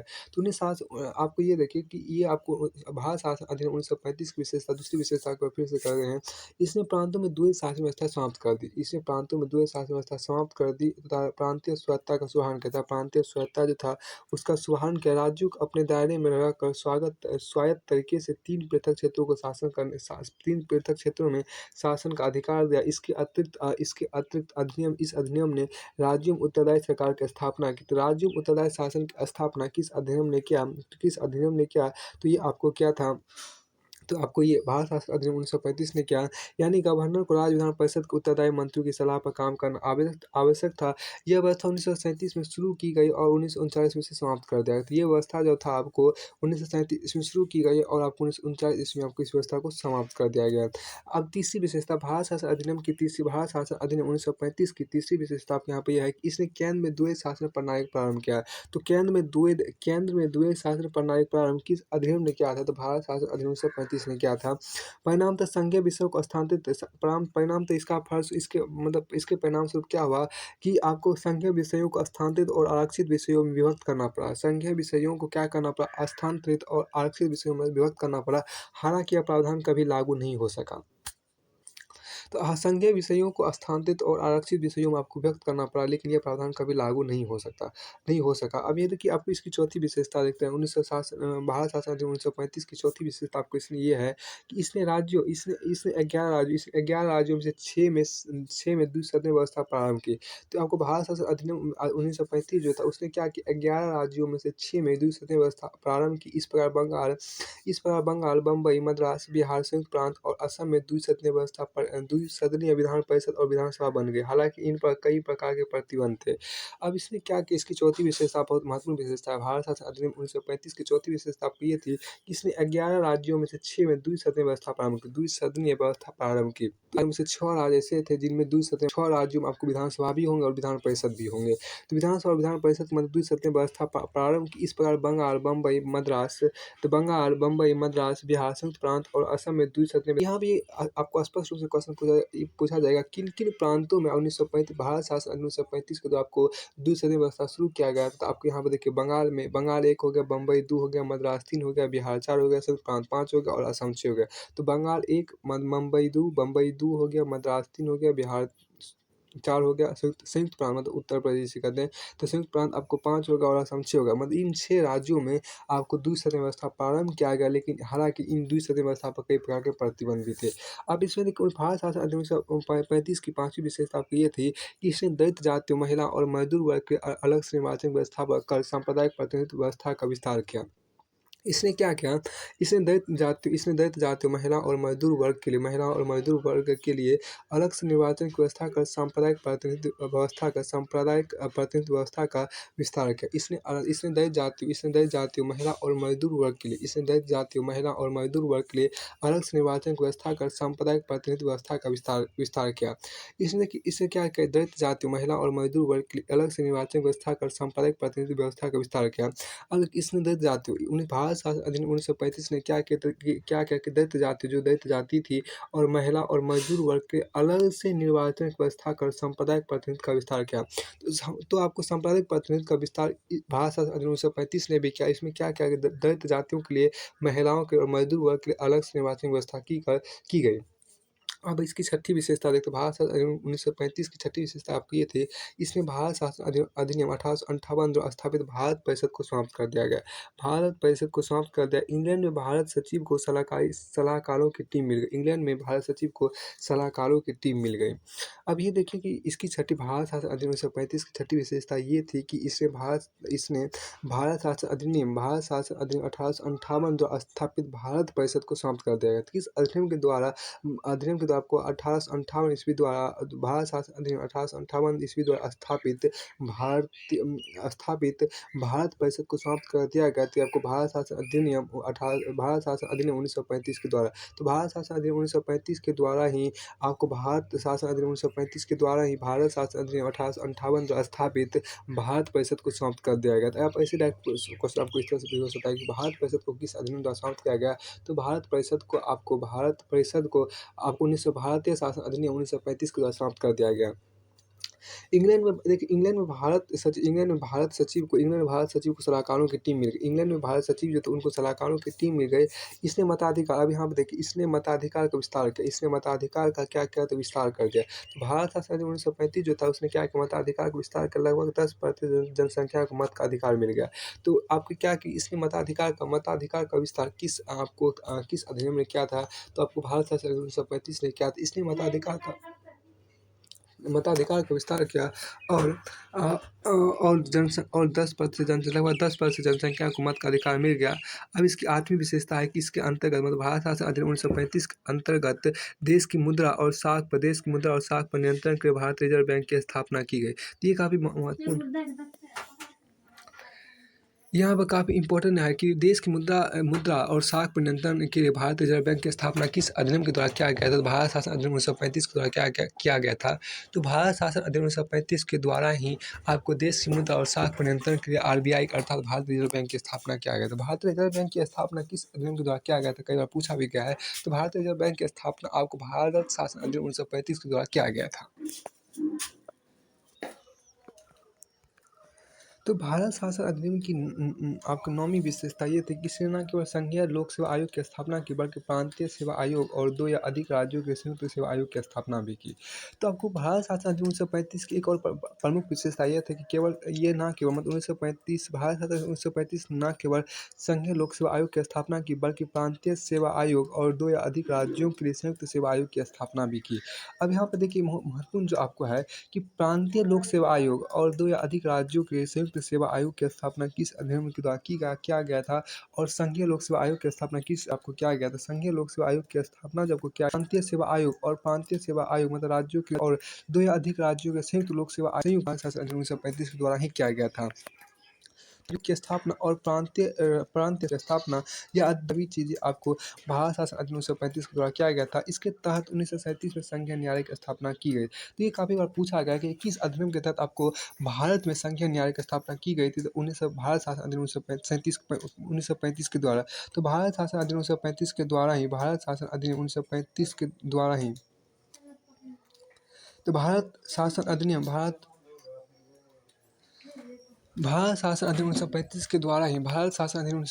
के द्वारा ही आपको भारत में एक संघीय न्यायालय की स्थापना की गई थी 1937 ईस्वी 1937 में ही मतलब 1937 ईस्वी में ही आपको भारत में संघीय न्यायालय की स्थापना किया गया था 1935 भारत शासन अधिनियम 1935 के द्वारा। तो भारतीय स्वतंत्रता अधिनियम 1947 भारतीय स्वतंत्रता अधिनियम 1947 देखिए यहाँ पर 20 फरवरी 1947 को 20 फरवरी 1947 को ब्रिटिश प्रधानमंत्री क्लीमेंट एटली ने 20 फरवरी 1947 को ब्रिटिश प्रधानमंत्री क्लीमेंट एटली ने घोषणा की 30 जून 1947 को भारत में ब्रिटिश शासन समाप्त हो जाएगा। तो ये काफ़ी महत्वपूर्ण है यहाँ पे कि देखिए 20 फरवरी 1947 को ब्रिटिश प्रधानमंत्री क्लीमेंट एटली ने घोषणा की कि 30 जून 1947 को भारत में ब्रिटिश शासन समाप्त हो जाएगा। तो किस ब्रिटिश प्रधानमंत्री ने घोषणा की कि 30 जून 1947 को भारत में ब्रिटिश शासन समाप्त हो जाएगा। तो आपको ब्रिटिश प्रधानमंत्री क्लीमेंट एटली ने घोषणा की कि 30 जून ब्रिटिश प्रधानमंत्री क्लीमेंट एटली ने घोषणा की 30 जून 1947 को भारत में ब्रिटिश शासन समाप्त हो जाएगा। तो किस दिन को मतलब किस तारीख को किस दिन आपको भारत में ब्रिटिश शासन समाप्त हो जाएगा, तो 30 जून 1947 को भारत में ब्रिटिश शासन समाप्त हो जाएगा, ऐसा ब्रिटिश प्रधानमंत्री क्लीमेंट एटली ने घोषणा किया। अब ये घोषणा किस दिन किया गया था, तो ये आपको 20 फरवरी 1947 ईस्वी को किया गया था। 20 फरवरी 1947 ईस्वी को तो 20 फरवरी 1947 ईस्वी को ब्रिटिश प्रधानमंत्री क्लीमेंट एटली ने घोषणा किया कि 30 जून 1947 को भारत में ब्रिटिश शासन समाप्त हो जाएगा। इसके बाद सत्ता उत्तरदायी भारतीय हाथों में सौंप दी जाएगी। इसके बाद जो सत्ता है वो उत्तरदायी भारतीय हाथों में सौंप दी जाएगी। इस घोषणा पर मुस्लिम लीग ने आंदोलन किया और भारत के विभाजन की बात की। इस घोषणा पर क्या किया कि मुस्लिम लीग ने आंदोलन किया और भारत के विभाजन की बात कही। 3 जून 1947 को ब्रिटिश सरकार ने फिर स्पष्ट किया कि 1946 में गठित संविधान सभा द्वारा बनाया गया संविधान उन क्षेत्रों पर लागू नहीं होगा जो इसे स्वीकार नहीं करे। इसमें देखिए एक महत्वपूर्ण ट्विस्ट कब आया, जब आपको 3 जून 1947 को ब्रिटिश सरकार ने स्पष्ट किया कि 1946 में गठित संविधान सभा द्वारा बनाया गया संविधान उन क्षेत्रों पर लागू नहीं होगा जो उसे स्वीकार नहीं करेंगे। तो आपको 1946 में जो गठित संविधान सभा द्वारा जो बनाया गया संविधान, तो वह उन क्षेत्रों पर लागू नहीं होगा जो इसे स्वीकार नहीं करेंगे। उसी दिन 3 जून 1947 को वायसराय लॉर्ड माउंटबेटन ने विभाजन की योजना पेश की, जिसे माउंटबेटन योजना कहा गया। इस योजना को कांग्रेस और मुस्लिम लीग ने स्वीकार कर लिया। इस प्रकार भारतीय स्वतंत्रता अधिनियम 1947 बनाकर उसे लागू कर दिया गया। अब हम देखिए इसमें कई डाटा महत्वपूर्ण है। 3 जून 1947 को वायसराय जो था, भारत के जो वायसराय थे लॉर्ड माउंटबेटन, उसने ही विभाजन की योजना प्रस्तुत की थी। इसलिए 3 जून को योजना का दिन भी कहा था। 3 जून को योजना दिवस भी कहा था, योजना का दिन भी कहा था। 3 जून को अन्य नामों के द्वारा अन्य नामों में आपको योजना नाम के द्वारा उसको जाना जाता है। 3 जून का एक अलग नाम, एक दूसरा नाम जो आपको योजना दिवस या योजना भी बोलते हैं, योजना माह। तो उसी 3 जून 1947 को वायसराय लॉर्ड माउंटबेटन ने विभाजन की योजना पेश की। 3 जून 1947 को वायसराय लॉर्ड माउंटबेटन ने विभाजन की योजना पेश की, जिसे लॉर्ड माउंटबेटन योजना कहा गया। तो इस योजना को कांग्रेस और मुस्लिम लीग ने स्वीकार किया था। इस प्रकार भारतीय स्वतंत्रता अधिनियम 1947 बनाकर उसे लागू कर दिया गया। इसमें एक बार फिर से देखिए, चूँकि 20 फरवरी 1947 को ब्रिटिश प्रधानमंत्री क्लीमेंट एटली ने घोषणा किया कि 30 जून 1947 को भारत में ब्रिटिश शासन समाप्त हो जाएगा। और ये जो शासन है, ये जो पहले जो ब्रिटिश के हाथों में शासन थी, ये शासन अब जो उत्तरदायी भारतीय होंगे, जो जिम्मेदार भारतीय होंगे, उनके हाथों में सौंप दिया जाएगा। इस घोषणा पर मुस्लिम लीग ने आंदोलन किया। ये जो घोषणा किया गया था, इस घोषणा पर मुस्लिम लीग को ऐतराज़ हुआ। मुस्लिम लीग इस पे आंदोलन किया और भारत के विभाजन की बात कही। भारत के विभाजन की बात कही। 3 जून 1947 को ब्रिटिश सरकार ने फिर से स्पष्ट किया कि 1946 में जो संविधान सभा के द्वारा जो संविधान बनाया गया था, वह उन क्षेत्रों पर लागू नहीं होगा जो इन बातों को नहीं मानेंगे। मतलब जो इन सब चीज़ों को जो प्रांत इन सब चीज़ों को इनकार करेंगे, इन सब चीज़ों को नहीं लागू करेंगे, तो उस पे ये संविधान सभा का जो संविधान वो लागू नहीं होगा। तो उसी दिन आपको उसी दिन 3 जून 1947 को वायसराय लॉर्ड माउंटबेटन ने विभाजन की योजना प्रस्तुत की, विभाजन की योजना पेश की, जिसे माउंटबेटन योजना कहा गया। विभाजन की योजना को ही आपको लॉर्ड माउंटबेटन योजना कहा गया। और ये लॉर्ड माउंटबेटन योजना अर्थात विभाजन की जो योजना, विभाजन मतलब क्या, भारत और पाकिस्तान का विभाजन। तो भारत और पाकिस्तान का विभाजन आपको 3 जून 1947 को लॉर्ड माउंटबेटन ने प्रस्तुत किया। इसी 3 जून को क्या बोलते हैं, योजना दिवस या योजना के नाम से भी पुकारा जाता है। इस योजना को इस माउंटबेटन योजना का मतलब भारत और पाकिस्तान के विभाजन को कांग्रेस और मुस्लिम लीग ने स्वीकार कर लिया था। इस प्रकार भारतीय स्वतंत्रता अधिनियम 1947 बनाकर उसे लागू भी कर दिया गया। अब देखिए, भारतीय स्वतंत्रता अधिनियम 1947 की प्रमुख विशेषताओं में पहली विशेषता आपको ये है कि इसने भारत में ब्रिटिश राज समाप्त कर 15 अगस्त 1947 को इसे स्वतंत्र और संप्रभु राष्ट्र घोषित कर दिया।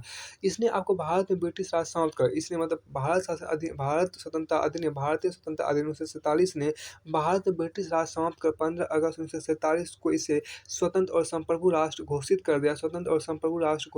इसने भारत का विभाजन कर दो स्वतंत्र डोमिनियन संप्रभु राष्ट्र भारत और पाकिस्तान का सृजन किया, जिन्हें ब्रिटिश राष्ट्रमंडल से अलग होने की स्वतंत्रता थी। इसने भारत का विभाजन मतलब भारतीय स्वतंत्रता अधिनियम 1947 ने भारत का विभाजन कर दो स्वतंत्र डोमिनियनों संप्रभु राष्ट्र भारत और पाकिस्तान का सृजन किया, जिन्हें ब्रिटिश राष्ट्रमंडल से अलग होने की स्वतंत्रता थी। तो पहली विशेषता इसकी ये थी, भारतीय स्वतंत्रता अधिनियम 1947 की पहली विशेषता तो ये थी कि भारत में ब्रिटिश राज समाप्त कर 15 अगस्त 1947 को इसे स्वतंत्र और संप्रभु राष्ट्र घोषित कर दिया। तो 15 अगस्त 1947 को इसे स्वतंत्र और संप्रभु राष्ट्र घोषित कर दिया। इसकी पहली विशेषता तो ये थी, इसने भारत में ब्रिटिश राज समाप्त कर 15 अगस्त 1947 को इसे स्वतंत्र और संप्रभु राष्ट्र घोषित कर दिया। इसे स्वतंत्र और संप्रभु राष्ट्र घोषित कर दिया। तो भारतीय स्वतंत्रता अधिनियम 1947 की पहली विशेषता तो ये थी कि इसने भारत में ब्रिटिश राज समाप्त कर दिया। भारत में ब्रिटिश राज समाप्त कर 15 अगस्त 1947 को इसे स्वतंत्र और संप्रभु राष्ट्र घोषित कर दिया। और दूसरी बात क्या थी कि इसकी दूसरी विशेषता इसकी क्या थी, इसने भारत का विभाजन कर दो स्वतंत्र डोमिनियन मतलब दो स्वतंत्र देश के रूप में दो स्वतंत्र डोमिनियन संप्रभु राष्ट्र भारत और पाकिस्तान का सृजन किया, जिन्हें ब्रिटिश राष्ट्रमंडल से अलग होने की स्वतंत्रता थी। अब यहाँ पर देखिए, चूँकि संप्रभु राष्ट्र भारत और पाकिस्तान का सृजन किस अधिनियम के द्वारा किया गया था, तो भारतीय स्वतंत्रता अधिनियम 1947 के द्वारा ही किया गया था, जिन्हें ब्रिटिश राष्ट्रमंडल से अलग होने के मतलब इन दोनों देशों को, भारत और पाकिस्तान को ब्रिटिश राष्ट्रमंडल से अलग होने की स्वतंत्रता थी। वो आपको अलग हो भी सकता था, नहीं वो ये इसके मन पर डिपेंड था। अब इसकी तीसरी विशेषता, भारतीय स्वतंत्रता अधिनियम की तीसरी विशेषता ये थी कि इसने वायसराय का पद समाप्त कर दिया। भारतीय स्वतंत्रता अधिनियम 1947 ने क्या किया कि वायसराय के पद को समाप्त कर दिया और उसके स्थान पर दोनों डोमिनियन राज्यों में गवर्नर जनरल के पद का सृजन किया, जिसकी नियुक्ति नए राष्ट्रीय कैबिनेट की सिफारिश पर ब्रिटेन के ताज को करनी थी। इन पर ब्रिटेन की सरकार का कोई नियंत्रण नहीं होना था। अब इसमें देखिए, इसकी सबसे महत्वपूर्ण बात यह है कि किस अधिनियम के द्वारा आपको भारत में वायसराय का पद समाप्त कर दिया गया। तो भारतीय स्वतंत्रता अधिनियम 1947 के द्वारा भारत में वायसराय का पद को समाप्त कर दिया गया। और इस वायसराय के पद पर दोनों डोमेन मतलब दोनों देशों में आपको गवर्नर जनरल का पद सृजन किया गया। दोनों राज्यों में आपको दोनों प्रदेशों में आपको गवर्नर जनरल का पद सृजन किया गया, जिसकी नियुक्ति नए राष्ट्र की कैबिनेट पर, नए राष्ट्र की कैबिनेट की सिफारिश पर नए राष्ट्र की कैबिनेट की सिफारिश से ब्रिटेन के ताज को करनी थी, इन पर ब्रिटेन की सरकार का कोई नियंत्रण नहीं होता था। तो इन पर ब्रिटेन का कोई नियंत्रण नहीं होता था। अब इसकी चौथी विशेषता आप यहाँ पे देखिए, भारतीय स्वतंत्रता अधिनियम 47 की चौथी विशेषता ये था कि इसने दोनों डोमिनियन राज्यों में संविधान सभाओं को अपने देशों का संविधान बनाने और उसके लिए किसी भी देश के संविधान को अपनाने की शक्ति दी। सभाओं को यह भी शक्ति थी कि वे किसी भी ब्रिटिश कानून को समाप्त करने के कानून बना सकती थी, यहाँ तक कि उन्हें स्वतंत्रता अधिनियम को भी निरस्त करने का अधिकार था। तो इस भारतीय स्वतंत्रता अधिनियम 1947 की विशेषता ये थी, चौथी विशेषता ये थी कि इसमें दोनों डोमिनियन राज्य मतलब भारत और पाकिस्तान दोनों में संविधान सभाओं को अपने देशों का संविधान बनाने और उसके किसी भी देश के संविधान को अपनाने की शक्ति थी। सभाओं को यह भी शक्ति थी कि वे किसी भी ब्रिटिश कानून को समाप्त करने के लिए कानून बना सकती थी और यहाँ तक कि उन्हें स्वतंत्रता अधिनियम को भी निरस्त करने का अधिकार था। अब इसकी पाँचवीं विशेषता, भारतीय स्वतंत्रता अधिनियम 1947 की पाँचवीं विशेषता ये थी कि इसमें दोनों डोमिनियन राज्यों की संविधान सभाओं को यह शक्ति प्रदान की गई कि वे नए संविधान का निर्माण एवं कार्यान्वित होने तक अपने अपने संबंधित क्षेत्रों की विधानसभा बना सकती थी। इसने दोनों डोमिनियन राज्यों की संविधान सभाओं को यह शक्ति प्रदान की कि वे नए संविधान सभा का निर्माण एवं कार्यान्वित होने तक अपने अपने संबंधित क्षेत्रों की विधानसभाएं बना सकती थी। 15 अगस्त 1947 के बाद ब्रिटिश संसद में पारित हुआ कोई भी अधिनियम दोनों डोमिनियनों पर तब तक लागू नहीं होगा जब तक कि दोनों डोमिनियन दोनों डोमिनियन इस कानून को मानने के लिए कानून नहीं बना लेंगे। अब यहाँ पर देखिए इसकी पांचवी विशेषता काफ़ी महत्वपूर्ण है। इसने दोनों डोमिनियन राज्यों की संविधान सभाओं को यह शक्ति प्रदान की कि वे नए संविधान का निर्माण एवं कार्यान्वित होने तक अपने अपने संबंधित क्षेत्रों की विधानसभा बना सकती थी। 15 अगस्त 1947 के बाद ब्रिटिश संसद में पारित हुआ कोई भी 15 अगस्त 1947 के बाद ब्रिटिश संसद में पारित हुआ कोई भी अधिनियम दोनों डोमिनियनों पर तब तक लागू नहीं हुआ जब तक कि दोनों डोमिनियन इस कानून को मानने के कानून नहीं बना लेंगे। मतलब 15 अगस्त 1947 के बाद अगर ब्रिटिश संसद में कोई भी कानून पारित होता है, वो कानून आपको तब तक भारत और पाकिस्तान में लागू नहीं होगा जब तक कि भारत और पाकिस्तान के संसद द्वारा उस पर कानून नहीं बना लिया जाता है कि उस ब्रिटेन के कानून को हमें अपनाना है। अब भारतीय स्वतंत्रता अधिनियम 1947 की छठी विशेषता आपको ये थी आपको कि इस कानून ने ब्रिटेन में भारत सचिव का पद समाप्त कर दिया। इसकी सभी शक्तियाँ आपको राष्ट्रमंडल मामलों के राज सचिव को हस्तांतरित कर दी गई। मतलब इसकी छठी विशेषता, महत्वपूर्ण विशेषता ये थी, भारतीय स्वतंत्रता अधिनियम की छठी विशेषता आपको ये थी कि ब्रिटेन में जो भारत सचिव का पद था उसको समाप्त कर दिया। ब्रिटेन में भारत सचिव का पद समाप्त कर दिया गया और इसकी सभी शक्तियाँ आपको राष्ट्रमंडल मामलों के राज सचिव को हस्तांतरित कर दी गई। इसकी सभी शक्तियाँ जो थी आपको राष्ट्रमंडल मामलों के राज सचिव को हस्तांतरित कर दी गई। तो मतलब आपको भारतीय स्वतंत्रता अधिनियम 1947 की जो आपको एक महत्वपूर्ण बात थी, छठी विशेषता आपको ये थी कि इसने क्या किया, ब्रिटेन में भारत सचिव का जो पद था उसको समाप्त कर दिया गया। किस कानून ने आपको ब्रिटेन में भारत सचिव का पद समाप्त कर दिया? तो भारतीय स्वतंत्रता अधिनियम 1947 ने समाप्त कर दिया। इसकी सभी शक्तियाँ राष्ट्रमंडल मामलों के राज सचिव को हस्तांतरित कर दी गई। मतलब ब्रिटेन में जो भारत सचिव का जो जितनी शक्तियाँ थी वो सभी शक्तियाँ आपको राष्ट्रमंडल मामलों के राज सचिव को हस्तांतरित कर दी गई। अब आपको ये भारतीय स्वतंत्रता अधिनियम 1947 की सातवीं विशेषता ये है कि इसने 15 अगस्त 1947 से भारतीय रियासतों पर संप्रभुता की समाप्ति की भी घोषणा की।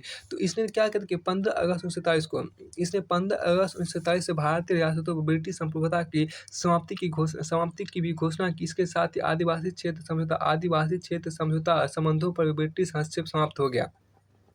इसने क्या कि 15 अगस्त 1947 से भारतीय रियासतों पर ब्रिटिश संप्रभुता की समाप्ति की घोषणा भी की और इसके साथ ही आदिवासी क्षेत्र समझौता संबंधों पर ब्रिटिश हस्तक्षेप समाप्त हो गया। तो यहाँ एक महत्वपूर्ण प्रश्न उभर के आएगा कि किस अधिनियम के द्वारा आपको आदिवासी क्षेत्र समझौता संबंधों पर भी ब्रिटिश हस्तक्षेप समाप्त हो गया था? तो आपको भारतीय स्वतंत्रता अधिनियम 1947 के द्वारा ही आपको समाप्त हो गया था। अब इसकी आठवीं विशेषता ये होगी, अब इसकी आठवीं विशेषता देखते हैं। इसने भारतीय रियासतों को यह स्वतंत्रता दी कि वे चाहे चाहे तो भारत डोमिनियन या पाकिस्तान डोमिनियन के साथ मिल सकती है या स्वतंत्र रह सकती है। अब देखिए इसने एक और महत्वपूर्ण जो आपको इसकी विशेषता भारतीय स्वतंत्रता अधिनियम की जो एक और महत्वपूर्ण विशेषता थी ये थी कि इसने भारतीय रियासतों की स्वतंत्रता दी कि चाहे वे तो भारत डोमिनियन या पाकिस्तान डोमिनियन के साथ मिलकर रह सकती है या स्वतंत्र रह सकती है। मतलब ये हुआ कि आपको उस समय जो छोटे-छोटे रियासत थे, छोटे-छोटे जो आपको राजा महाराजा थे, वो उसकी आपके मन पे छोड़ जाइए, वो आप या तो भारत में मिल जाइए या तो पाकिस्तान में मिल जाइए, आप स्वतंत्र रह जाइए। अब इसकी 9वीं विशेषता देखते हैं, भारतीय स्वतंत्रता अधिनियम की 9वीं विशेषता ये थी, अधिनियम ने आपको नया संविधान बनने तक प्रत्येक डोमिनियन में आपको शासन संचालित करने एवं भारत शासन अधिनियम 1935 के तहत उनकी प्रांतीय सभा में सरकार चलाने की व्यवस्था की। हालाँकि दोनों डोमिनियन राज्यों को इस कानून में सुधार करने का अधिकार था। अब देखिए इस अधिनियम ने आपको नया संविधान बनने तक प्रत्येक डोमिनियन में शासन संचालित करने एवं भारत शासन अधिनियम 1935 के तहत उनकी प्रांतीय सभाओं में सरकार चलाने की व्यवस्था की। हालाँकि दोनों डोमिनियन राज्यों को इस कानून में सुधार करने का अधिकार था। इसकी 9वीं विशेषता एक बार फिर से देखते हैं, भारतीय स्वतंत्रता अधिनियम 1947 की 9वीं विशेषता एक बार फिर से देखते हैं। इस अधिनियम ने क्या किया, नया संविधान बनने तक प्रत्येक डोमिनियन में शासन संचालित करने एवं भारत शासन अधिनियम 1935 के तहत उनकी प्रांतीय सभा में सरकार चलाने की व्यवस्था की। हालाँकि दोनों डोमिनियन राज्यों को इस कानून में सुधार करने का भी अधिकार था। मतलब कि भारतीय स्वतंत्रता अधिनियम 1947 में भी दोनों डोमिनियन मतलब पाकिस्तान और भारत दोनों देश इसमें भारतीय स्वतंत्रता अधिनियम 1947 में सुधार कर सकता था। अब इसकी 10वीं विशेषता को देखते हैं। आपको भारतीय स्वतंत्रता अधिनियम 1927 की 10वीं विशेषता आपके यहाँ पर है। इसने ब्रिटिश शासक को विधेयकों पर मताधिकार और उन्हें स्वीकृत करने का अधिकार से वंचित कर दिया। तो भारतीय स्वतंत्रता अधिनियम 1927 ने क्या है कि ब्रिटिश शासक को विधेयकों पर मताधिकार और उन्हें स्वीकृत करने के अधिकार से वंचित कर दिया गया। लेकिन ब्रिटिश शासक के नाम पर गवर्नर जनरल को किसी भी इस विधेयक को स्वीकार करने का अधिकार प्राप्त था। अब ये देखिए कि ये काफ़ी महत्वपूर्ण प्रश्न रहेगा, किस अधिनियम के द्वारा आपको ब्रिटिश शासक को विधेयकों पर मताधिकार और उन्हें स्वीकृत करने के अधिकार से वंचित कर दिया गया। साथ ही साथ ब्रिटिश शासक के नाम पर गवर्नर जनरल को किसी भी विधेयक को स्वीकार करने का अधिकार प्राप्त हो गया। तो भारतीय स्वतंत्रता अधिनियम 1947 के द्वारा ऐसा किया गया। अब इसकी 11वीं विशेषता आपकी भारतीय स्वतंत्रता अधिनियम 1927 की 11वीं विशेषता आपकी था कि इसके अंतर्गत भारत के गवर्नर जनरल एवं प्रांतीय गवर्नरों को राज्य का संवैधानिक प्रमुख नियुक्त किया गया। इन्हें सभी मामलों पर राज्यों की मंत्रिपरिषद के परामर्श पर कार्य करना होता है। मतलब आज के जो राज्यपाल है उस समय के गवर्नर जनरल थे। अब यहाँ पे देखिए कि यह आपको इसके अंतर्गत भारत के गवर्नर जनरल को प्रांतीय गवर्नरों को राज्यों का संवैधानिक प्रमुख नियुक्त किया गया। मतलब ये कि आपको भारतीय स्वतंत्रता अधिनियम 1927 की विशेषता ये थी कि इसके अंतर्गत भारत के गवर्नर जनरल को भारत के गवर्नर जनरल एवं प्रांतीय गवर्नरों को राज्य का संवैधानिक प्रमुख नियुक्त किया गया। किस अधिनियम के द्वारा आपको भारत के गवर्नर जनरल एवं प्रांतीय गवर्नरों को राज्यों का संवैधानिक प्रमुख नियुक्त किया गया। तो ये आपको भारतीय स्वतंत्रता अधिनियम 1947 के द्वारा ऐसा किया गया। इन्हें सभी मामलों पर गवर्नर जनरल जो भारत के जो गवर्नर जनरल थे और जो आपको प्रांतीय के जो गवर्नर थे, उनको सभी मामलों पर राज्यों की मंत्रिपरिषद के परामर्श पर कार्य करना होता था। अब आते हैं इसकी भारतीय स्वतंत्रता अधिनियम 1927 की आपको 12वीं विशेषता आपको ये है, इसने शाही उपाधि से भारत का सम्राट शब्द समाप्त कर दिया है। इसने शाही उपाधि से भारत का सम्राट शब्द समाप्त कर दिया है। तो किस अधिनियम में आपको शाही उपाधि से भारत का सम्राट पद समाप्त कर दिया? तो ये आपको भारतीय स्वतंत्रता अधिनियम 1947 के द्वारा। अब इसकी आखिरी विशेषता देखते हैं। भारतीय स्वतंत्रता अधिनियम 1927 की आखिरी विशेषता आपकी है कि इसने भारत के राष्ट्र सचिव द्वारा सिविल सेवा में नियुक्तियां करने और पदों में आरक्षण करने की प्रणाली समाप्त कर दी।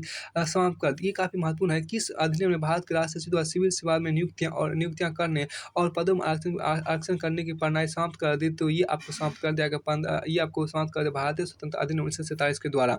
15 अगस्त 1927 से पूर्व के सिविल सेवा कर्मचारियों को वही सुविधा मिलती रही जो उन्हें पहले से प्राप्त थी।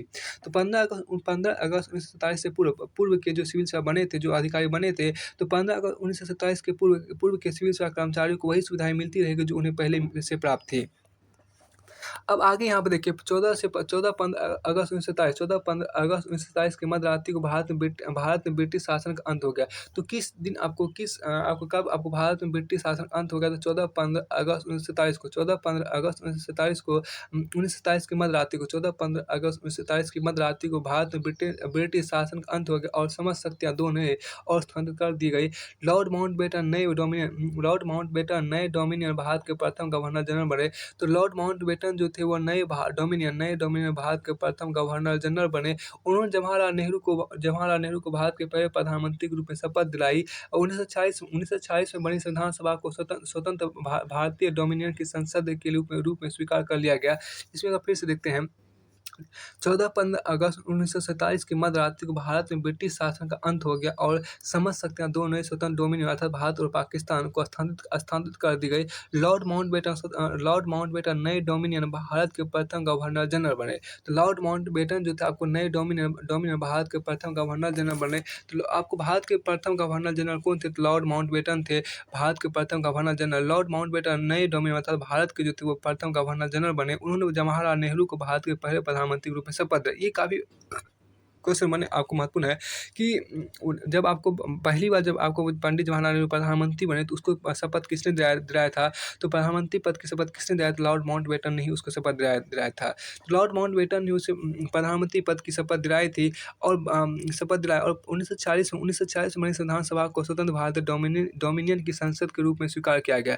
1940 में बनी संविधान सभा को स्वतंत्र भारतीय डोमिनियन की संसद के रूप में स्वीकार किया गया था। तो स्वतंत्र भारत के डोमिनियन की संसद के रूप में किसे स्वीकार किया गया? तो संविधान सभा को स्वीकार किया गया था जो 1940 में आपको बना था। अब इसके आगे यहाँ पे आपको है कि कुछ इसके विभाग आपको उसको देख लेते हैं। देखिए आपको अंतिम सरकार 1946 ईस्वी का, ये आपको जो तालिका 1 देख रही है, आपको तालिका 1 जो देख रहे हैं ये आपको अंतिम सरकार 1946 ईस्वी में मतलब आज़ादी से पूर्व का आपको ये सरकार जो गठित किया गया उसका एक बार देखते हैं। देखिए इसमें आपको सदस्य के रूप में देखिए पहला आपको जवाहरलाल नेहरू था। जवाहरलाल नेहरू जो था वो परिषद के उपाध्यक्ष राष्ट्रमंडल संबंध विदेशी मामलों के थे। तो जवाहरलाल नेहरू जो थे आपको वो 1946 में आपको इसको मतलब अंतिम सरकार 1946 में जो बना था, अंतिम सरकार 1946 में जो बना था उनमें जवाहरलाल नेहरू जो था मतलब स्वतंत्रता के पूर्व 1940 ईस्वी में आपको जवाहरलाल नेहरू जो थे वो आपको परिषद के उपाध्यक्ष, परिषद देशी मामलों और परिषद के उपाध्यक्ष आपको जवाहरलाल नेहरू थे। सरदार वल्लभ भाई पटेल जो थे वो गृह सूचना एवं प्रसारण विभाग में थे। तो सरदार वल्लभ भाई पटेल जो थे वो गृह सूचना एवं प्रसारण विभाग में थे। डॉक्टर राजेंद्र प्रसाद जो थे वो खाद्य एवं कृषि विभाग में थे। डॉक्टर राजेंद्र प्रसाद खाद्य एवं कृषि विभाग में थे। जॉन मथाई जो थे आपको उद्योग एवं नागरिक आपूर्ति में थे। जगजीवन राम आपको श्रम विभाग में थे और सरदार बलदेव सिंह जो थे वो आपको रक्षा विभाग में थे। सी एच भाभा जो थे वो कार्य खान एवं ऊर्जा विभाग में थे। और लियाकत अली खान वित्त विभाग में थे। अब्दुल रब निस्तार जो थे वो डाक एवं वायु विभाग में थे। आसफ अली जो थे आपको रेलवे एवं परिवहन विभाग में थे। सी राजगोपालाचारी जो थे वो आपको शिक्षा एवं कला क्षेत्र में थे। आई आई चुंदरीगढ़ जो थे वो आपको वाणिज्य विभाग में थे और गजनफर अली खान आपको स्वास्थ्य विभाग में थे। जोगेंद्रनाथ मंडल जो थे वो आपको विधि विभाग में थे, कानून विभाग में थे। तो आपको 1946 इसमें का फिर से देखिए आपको जोगेंद्रनाथ मंडल जो थे आपको कानून अर्थात विधि विभाग में थे।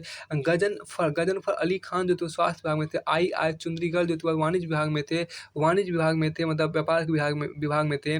और सी राजगोपालाचारी आपको शिक्षा एवं कला के विभाग में थे। आसफ अली आपको रेलवे एवं परिवहन के विभाग में थे। अब्दुल रब निस्तार जो था आपको डाक एवं वायु के विभाग में थे। लियाकत अली खान जो वित्त विभाग में थे। सी एच भाभा जो था आपको कार्य खान एवं ऊर्जा विभाग में थे। सरदार बलदेव सिंह आपको रक्षा विभाग में थे। जगजीवन राम आपको श्रम विभाग में थे। जॉन मथाई आपको उद्योग एवं नागरिक आपूर्ति विभाग में थे। डॉक्टर राजेंद्र प्रसाद आपको खाद्य एवं कृषि विभाग में थे। सरदार वल्लभ भाई पटेल जो थे आपको गृह सूचना एवं प्रसारण विभाग में थे। और जवाहरलाल नेहरू जो थे वो आपको परिषद के उपाध्यक्ष, राष्ट्रमंडल सम और विदेशी मामलों उनके पास थे।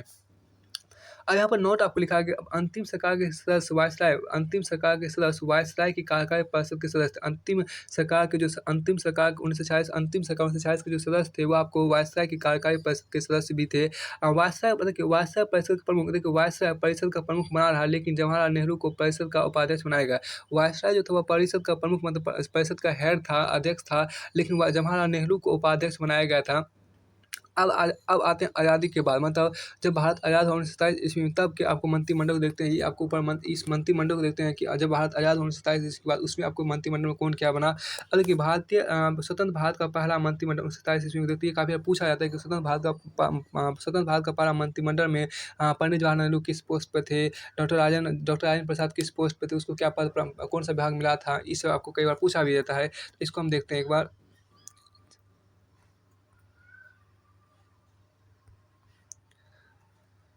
यहाँ पे आपको देखिए सबसे पहले जो आपको यहाँ पर है वो आपको नेहरू जी हैं। तो नेहरू जी को प्रधानमंत्री बनाया गया, राष्ट्रमंडल तथा विदेशी मामलों और वैज्ञानिक शोध भी आपको दिया गया। मतलब जो 1940 ईस्वी में नेहरू के पास जो था वही आपको आज़ादी के बाद भी नेहरू के पास आ गया।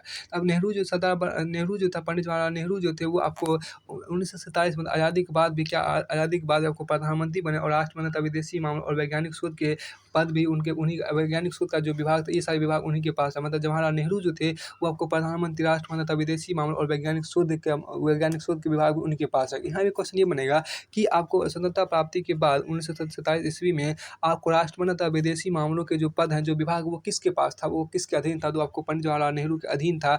या वैज्ञानिक शोध जो था वो किसके पास था? तो आपको जवाहरलाल नेहरू के पास नहीं था। अब देखिए सरदार वल्लभ भाई पटेल।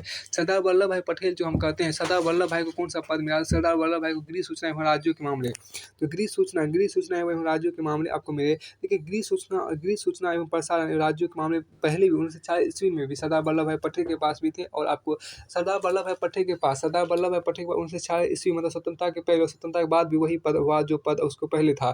तो स्वतंत्रता के पहले भी उसको गृह एवं सूचना प्रसारण था और राज्यों के मामले तो नहीं था, बस उसको गृह सूचना एवं प्रसारण था। तो 1940 ईस्वी में भी सरदार वल्लभ भाई पटेल को गृह एवं सूचना एवं प्रसारण था सूचना एवं प्रसारण था। और 1947 ईस्वी में भी सरदार वल्लभ भाई पटेल को गृह एवं सूचना एवं प्रसारण और साथ ही साथ आपको राज्यों के मामले को देखने का अधिकार मिला।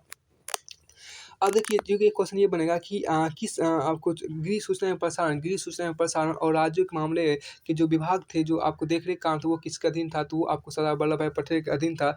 अभी हम देखिए डॉक्टर राजेंद्र प्रसाद आपको 1940 ईस्वी में खाद्य एवं कृषि विभाग के ही प्रमुख थे। मतलब खाद्य और कृषि विभाग उन्हीं के पास, डॉक्टर राजेंद्र प्रसाद के पास ही था। 1940 ईस्वी में भी, आज़ादी के पहले भी और आज़ादी के बाद भी डॉक्टर राजेंद्र प्रसाद के पास आपको खाद्य एवं कृषि मामले ही थे। अब देखिए मौलाना अबुल कलाम आज़ाद के पास आपको शिक्षा विभाग आया 1947 ईस्वी में, मतलब आज़ादी के बाद। आज़ादी के बाद शिक्षा विभाग जो आपको है, मतलब वो आपको मौलाना अबुल कलाम आज़ाद के पास आ गया। तो मौलाना अबुल कलाम आज़ाद जो थे, उनके पास अब शिक्षा विभाग चला गया। मतलब शिक्षा मंत्री जो थे उस समय के, वो आपको पहले शिक्षा मंत्री कौन थे? तो आपको मौलाना अबुल कलाम आज़ाद थे। 1947 ईस्वी में आज़ादी के बाद पहले शिक्षा मंत्री भारत के कौन थे? तो आपको मौलाना अबुल कलाम आज़ाद थे। कई बार ये पूछा गया कि आज़ादी के बाद भारत के पहले शिक्षा मंत्री कौन थे? तो आपको मौलाना अबुल कलाम आज़ाद थे। अब देखिए आज़ादी के बाद आपको पहले रेलवे एवं परिवहन के मंत्री कौन थे? पहले रेलवे एवं परिवहन मंत्री कौन थे? तो आपको doctor John Mathai. Doctor John Mathai जो थे भारत के पहले रेलवे एवं परिवहन मंत्री थे। अब देखिए आर के षणमुगम शेट्टी भारत के प्रथम वित्त मंत्री थे। आर के षणमुगम शेट्टी जो थे आज़ादी के बाद भारत के प्रथम वित्त मंत्री थे। तो ये क्वेश्चन पूछा जाएगा कि आज़ादी के बाद भारत के पहले वित्त मंत्री कौन थे? तो आर के षणमुगम शेट्टी थे। अब देखिए विधि विभाग के, मतलब कानून विभाग किसके पास? आज़ादी के बाद भारत के पहले विधि विभाग किसके अधीन था? या विधि विभाग के मंत्री कौन था? अर्थात कानून विभाग के मंत्री कौन थे? तो आपको डॉक्टर बी आर अम्बेडकर। देखिए विधि मतलब होता है कानून। डॉक्टर बी आर अम्बेडकर जो थे आज़ादी के बाद भारत के पहले विधि मंत्री या कानून मंत्री थे। अब यहाँ पे देखिए कि जगजीवन राम जो थे भारत के पहले श्रम मंत्री थे। जगजीवन राम आपको भारत के पहले श्रम मंत्री थे। तो भारत के पहले श्रम मंत्री कौन थे? तो आपको वह जगजीवन राम थे। जगजीवन राम जो थे वो भारत के पहले श्रम मंत्री थे। अब यहाँ पे आपको है कि सरदार बलदेव सिंह। देखिए सरदार बलदेव सिंह जो थे भारत के पहले रक्षा मंत्री थे। तो भारत के पहले रक्षा मंत्री कौन थे? तो आपको सरदार बलदेव सिंह थे। सरदार बलदेव सिंह जो थे भारत के पहले रक्षा मंत्री थे। भारत के पहले रक्षा मंत्री कौन थे? तो आपको सरदार बलदेव सिंह ही थे। अब देखिए राजकुमारी अमृत कौर जो थे भारत के पहले स्वास्थ्य मंत्री थे। भारत के पहले स्वास्थ्य मंत्री कौन थे? तो राजकुमारी अमृत कौर थे। तो आज़ादी के बाद भारत के पहले स्वास्थ्य मंत्री जो थे आपको राजकुमारी अमृत कौर थे। अब देखिए इसी में आपको देखिए स्वास्थ्य में आपको देखिए आज़ादी के पहले जो स्वास्थ्य मंत्री थे वो आपको थे, आज़ादी के पहले जो स्वास्थ्य मंत्री थे वो आपको गजनफर अली खान थे। गजनफर अली खान जो थे वो आज़ादी के पहले स्वास्थ्य मंत्री थे। आज़ादी के बाद 1947 ईस्वी में आज़ादी के बाद आपको पहले स्वास्थ्य मंत्री कौन बने? तो आपको राजकुमारी अमृत कौर बनी थी। और वाणिज्य विभाग देखिए, वाणिज्य विभाग आज़ादी के बाद आपको वाणिज्य विभाग किसके पास चला गया? तो आपको ये चला गया था आपको सी.एच. भाभा के पास चला गया था। अब इसी क्वेश्चन पूछा जा सकता है कि आपको आज़ादी के बाद जो आपको वाणिज्य विभाग था, जो व्यापार विभाग था, वो किसके पास चला गया था? वो उस विभाग के प्रमुख कौन थे? तो आपको ये थे सी.एच. भाभा थे। तो मतलब सी.एच. भाभा जो थे वाणिज्य तथा व्यापार विभाग के मंत्री थे। सी.एच. भाभा। ऐसा क्वेश्चन पूछा कि आज़ादी के बाद 1947 ईस्वी में व्यापार अर्थात वाणिज्य विभाग के मंत्री कौन थे? वाणिज्य विभाग के पहले मंत्री कौन थे? तो सी.एच. भाभा थे।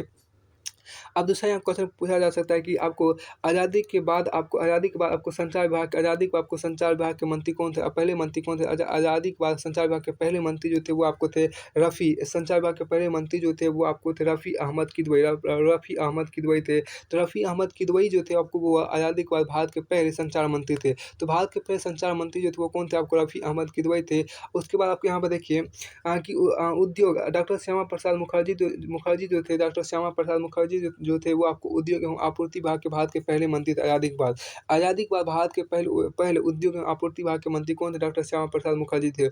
उद्योग एवं आपूर्ति के बाद भारत के पहले उद्योग एवं आपूर्ति के बाद आज़ादी के बाद आपको भारत के पहले उद्योग एवं आपूर्ति मंत्री कौन थे? तो आपको डॉक्टर श्यामा प्रसाद मुखर्जी थे। डॉक्टर श्यामा प्रसाद मुखर्जी कौन से विभाग चला रहे थे? तो आपको उद्योग एवं आपूर्ति विभाग चला रहे थे। उसके बाद देखिए नरहर विष्णु गाडगिल। तो नरहर विष्णु गाडगिल जो थे वो आपको उसके पास कौन सा विभाग था? उसके पास वो कार्य, खान एवं ऊर्जा विभाग उसके पास था। अब आज़ादी के बाद भारत के पहले कार्य, खान एवं ऊर्जा विभाग के मंत्री कौन थे? तो आपको वो थे नरहर विष्णु गाडगिल थे, नरहर विष्णु गाडगिल। इसमें देखिए महत्वपूर्ण क्या है? महत्वपूर्ण ये है कि जवाहरलाल नेहरू जो थे आपको ये कई बार पूछा गया था, जवाहरलाल नेहरू के पास कौन-कौन से विभाग थे? जवाहरलाल नेहरू का आपको पास आपको आज़ादी के बाद आपको प्रधानमंत्री और आपको राष्ट्रमंत्री तथा विदेशी मामलों और वैज्ञानिक शोध के पद उन्हीं के पास थे। मतलब ये हो गया कि राष्ट्रपति तथा विदेशी मामलों के मंत्री जो थे वो आपको कौन थे? तो जवाहरलाल नेहरू ही थे। और वैज्ञानिक शोध के मंत्री भी कौन थे? तो जवाहरलाल नेहरू ही थे। और प्रधानमंत्री कौन थे? भारत के पहले प्रधानमंत्री और जवाहरलाल नेहरू ही थे। अब यहाँ देखिए अभी कई बार सरदार वल्लभ भाई कभी पूछा गया है कि आपको गृह, सूचना एवं प्रसारण और राज्यों के मामले के मंत्रालय जो थे वो किसके पास था? तो वो आपको सरदार वल्लभ भाई पटेल के पास, है। सरदार वल्लभ भाई के पटेल के पास है वो गृह, सूचना एवं प्रसारण एवं राज्यों के मामले आपको थे। राज्यों के मामले थे। खाद्य एवं कृषि आपूर्ति किसके पास था? खाद्य एवं कृषि आपूर्ति विभाग जो होता है वो मंत्रालय जो होता है वो किसके पास? तो डॉक्टर राजेंद्र प्रसाद के पास था। और शिक्षा बहुत ही कई बार पूछा गया है, शिक्षा मंत्रालय जो थे भारत के पहले शिक्षा मंत्री कौन थे? वो आपको मौलाना अबुल कलाम आज़ाद थे। तो मौलाना अबुल कलाम आज़ाद जो थे भारत के पहले शिक्षा मंत्री थे। या शिक्षा विभाग किसके पास था? आपको मौलाना अबुल कलाम आज़ाद के पास था। रेलवे एवं परिवहन 1947 में रेलवे एवं परिवहन के मंत्री कौन थे? 1947 ईस्वी में रेलवे एवं परिवहन के मंत्री कौन? डॉक्टर जॉन मथाई थे। मतलब भारत की आज़ादी के बाद आपको भारत के पहले रेलवे एवं परिवहन मंत्री कौन बने थे? डॉक्टर जॉन मथाई बने थे। और भारत के पहले वित्त मंत्री कौन थे? भारत के पहले वित्त मंत्री जो थे आपको थे आर के षणमुगम शेट्टी जो थे वो भारत के पहले वित्त मंत्री थे। और भारत के पहले विधि मंत्री कौन थे? कानून मंत्री कौन थे? तो आपको डॉक्टर बी.आर. अम्बेडकर थे। और भारत के पहले श्रम मंत्री कौन थे? जगजीवन राम थे। भारत के पहले रक्षा मंत्री कौन थे? सरदार बलदेव सिंह थे। और भारत के प्रथम स्वास्थ्य मंत्री कौन थे? राजकुमारी अमृत कौर था। और भारत के प्रथम वाणिज्य एवं व्यापार मंत्री कौन थे? तो वो आपको थे सी.एच. भाभा थे। और भारत के प्रथम संचार मंत्री कौन थे? तो आपको रफ़ी अहमद किदवई था। भारत के प्रथम उद्योग एवं आपूर्ति मंत्री कौन थे? डॉक्टर श्यामा प्रसाद मुखर्जी थे। और भारत के प्रथम कार्य, खान एवं ऊर्जा मंत्रालय किसके पास था? तो आपको था नरहर विष्णु गाडगिल के पास था।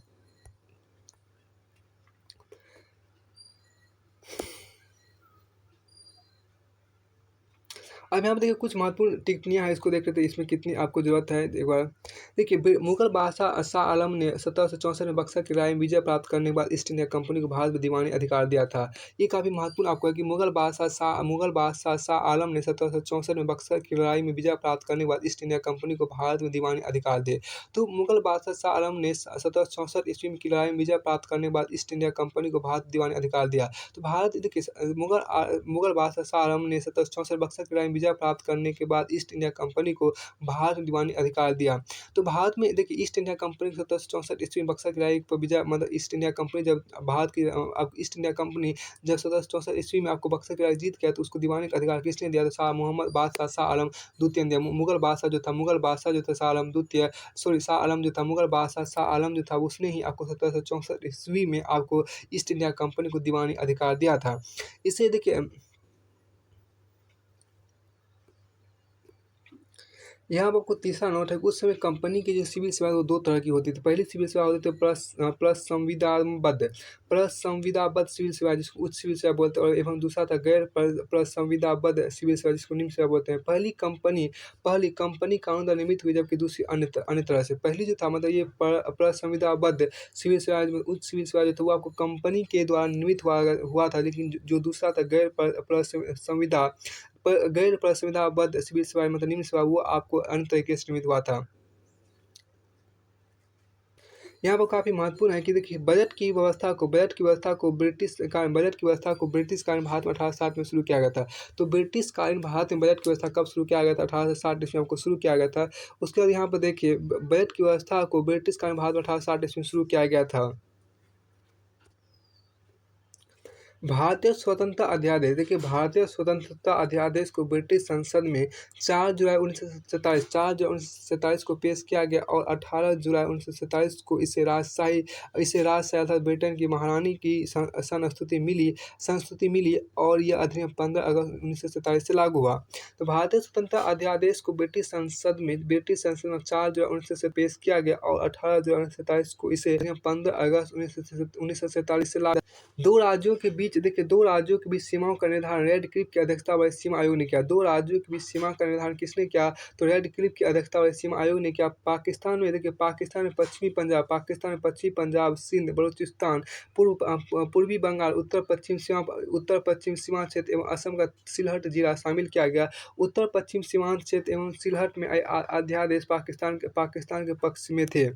अब दो राज्यों के बीच सीमा का निर्धारण किसने किया था? तो आपको रेड क्लिफ की अध्यक्षता वाले सीमा आयोग ने किया। पाकिस्तान में पश्चिमी पंजाब, सिंध, बलूचिस्तान, पूर्वी बंगाल, उत्तर पश्चिम सीमांत क्षेत्र एवं असम का सिलहट जिला शामिल किया गया।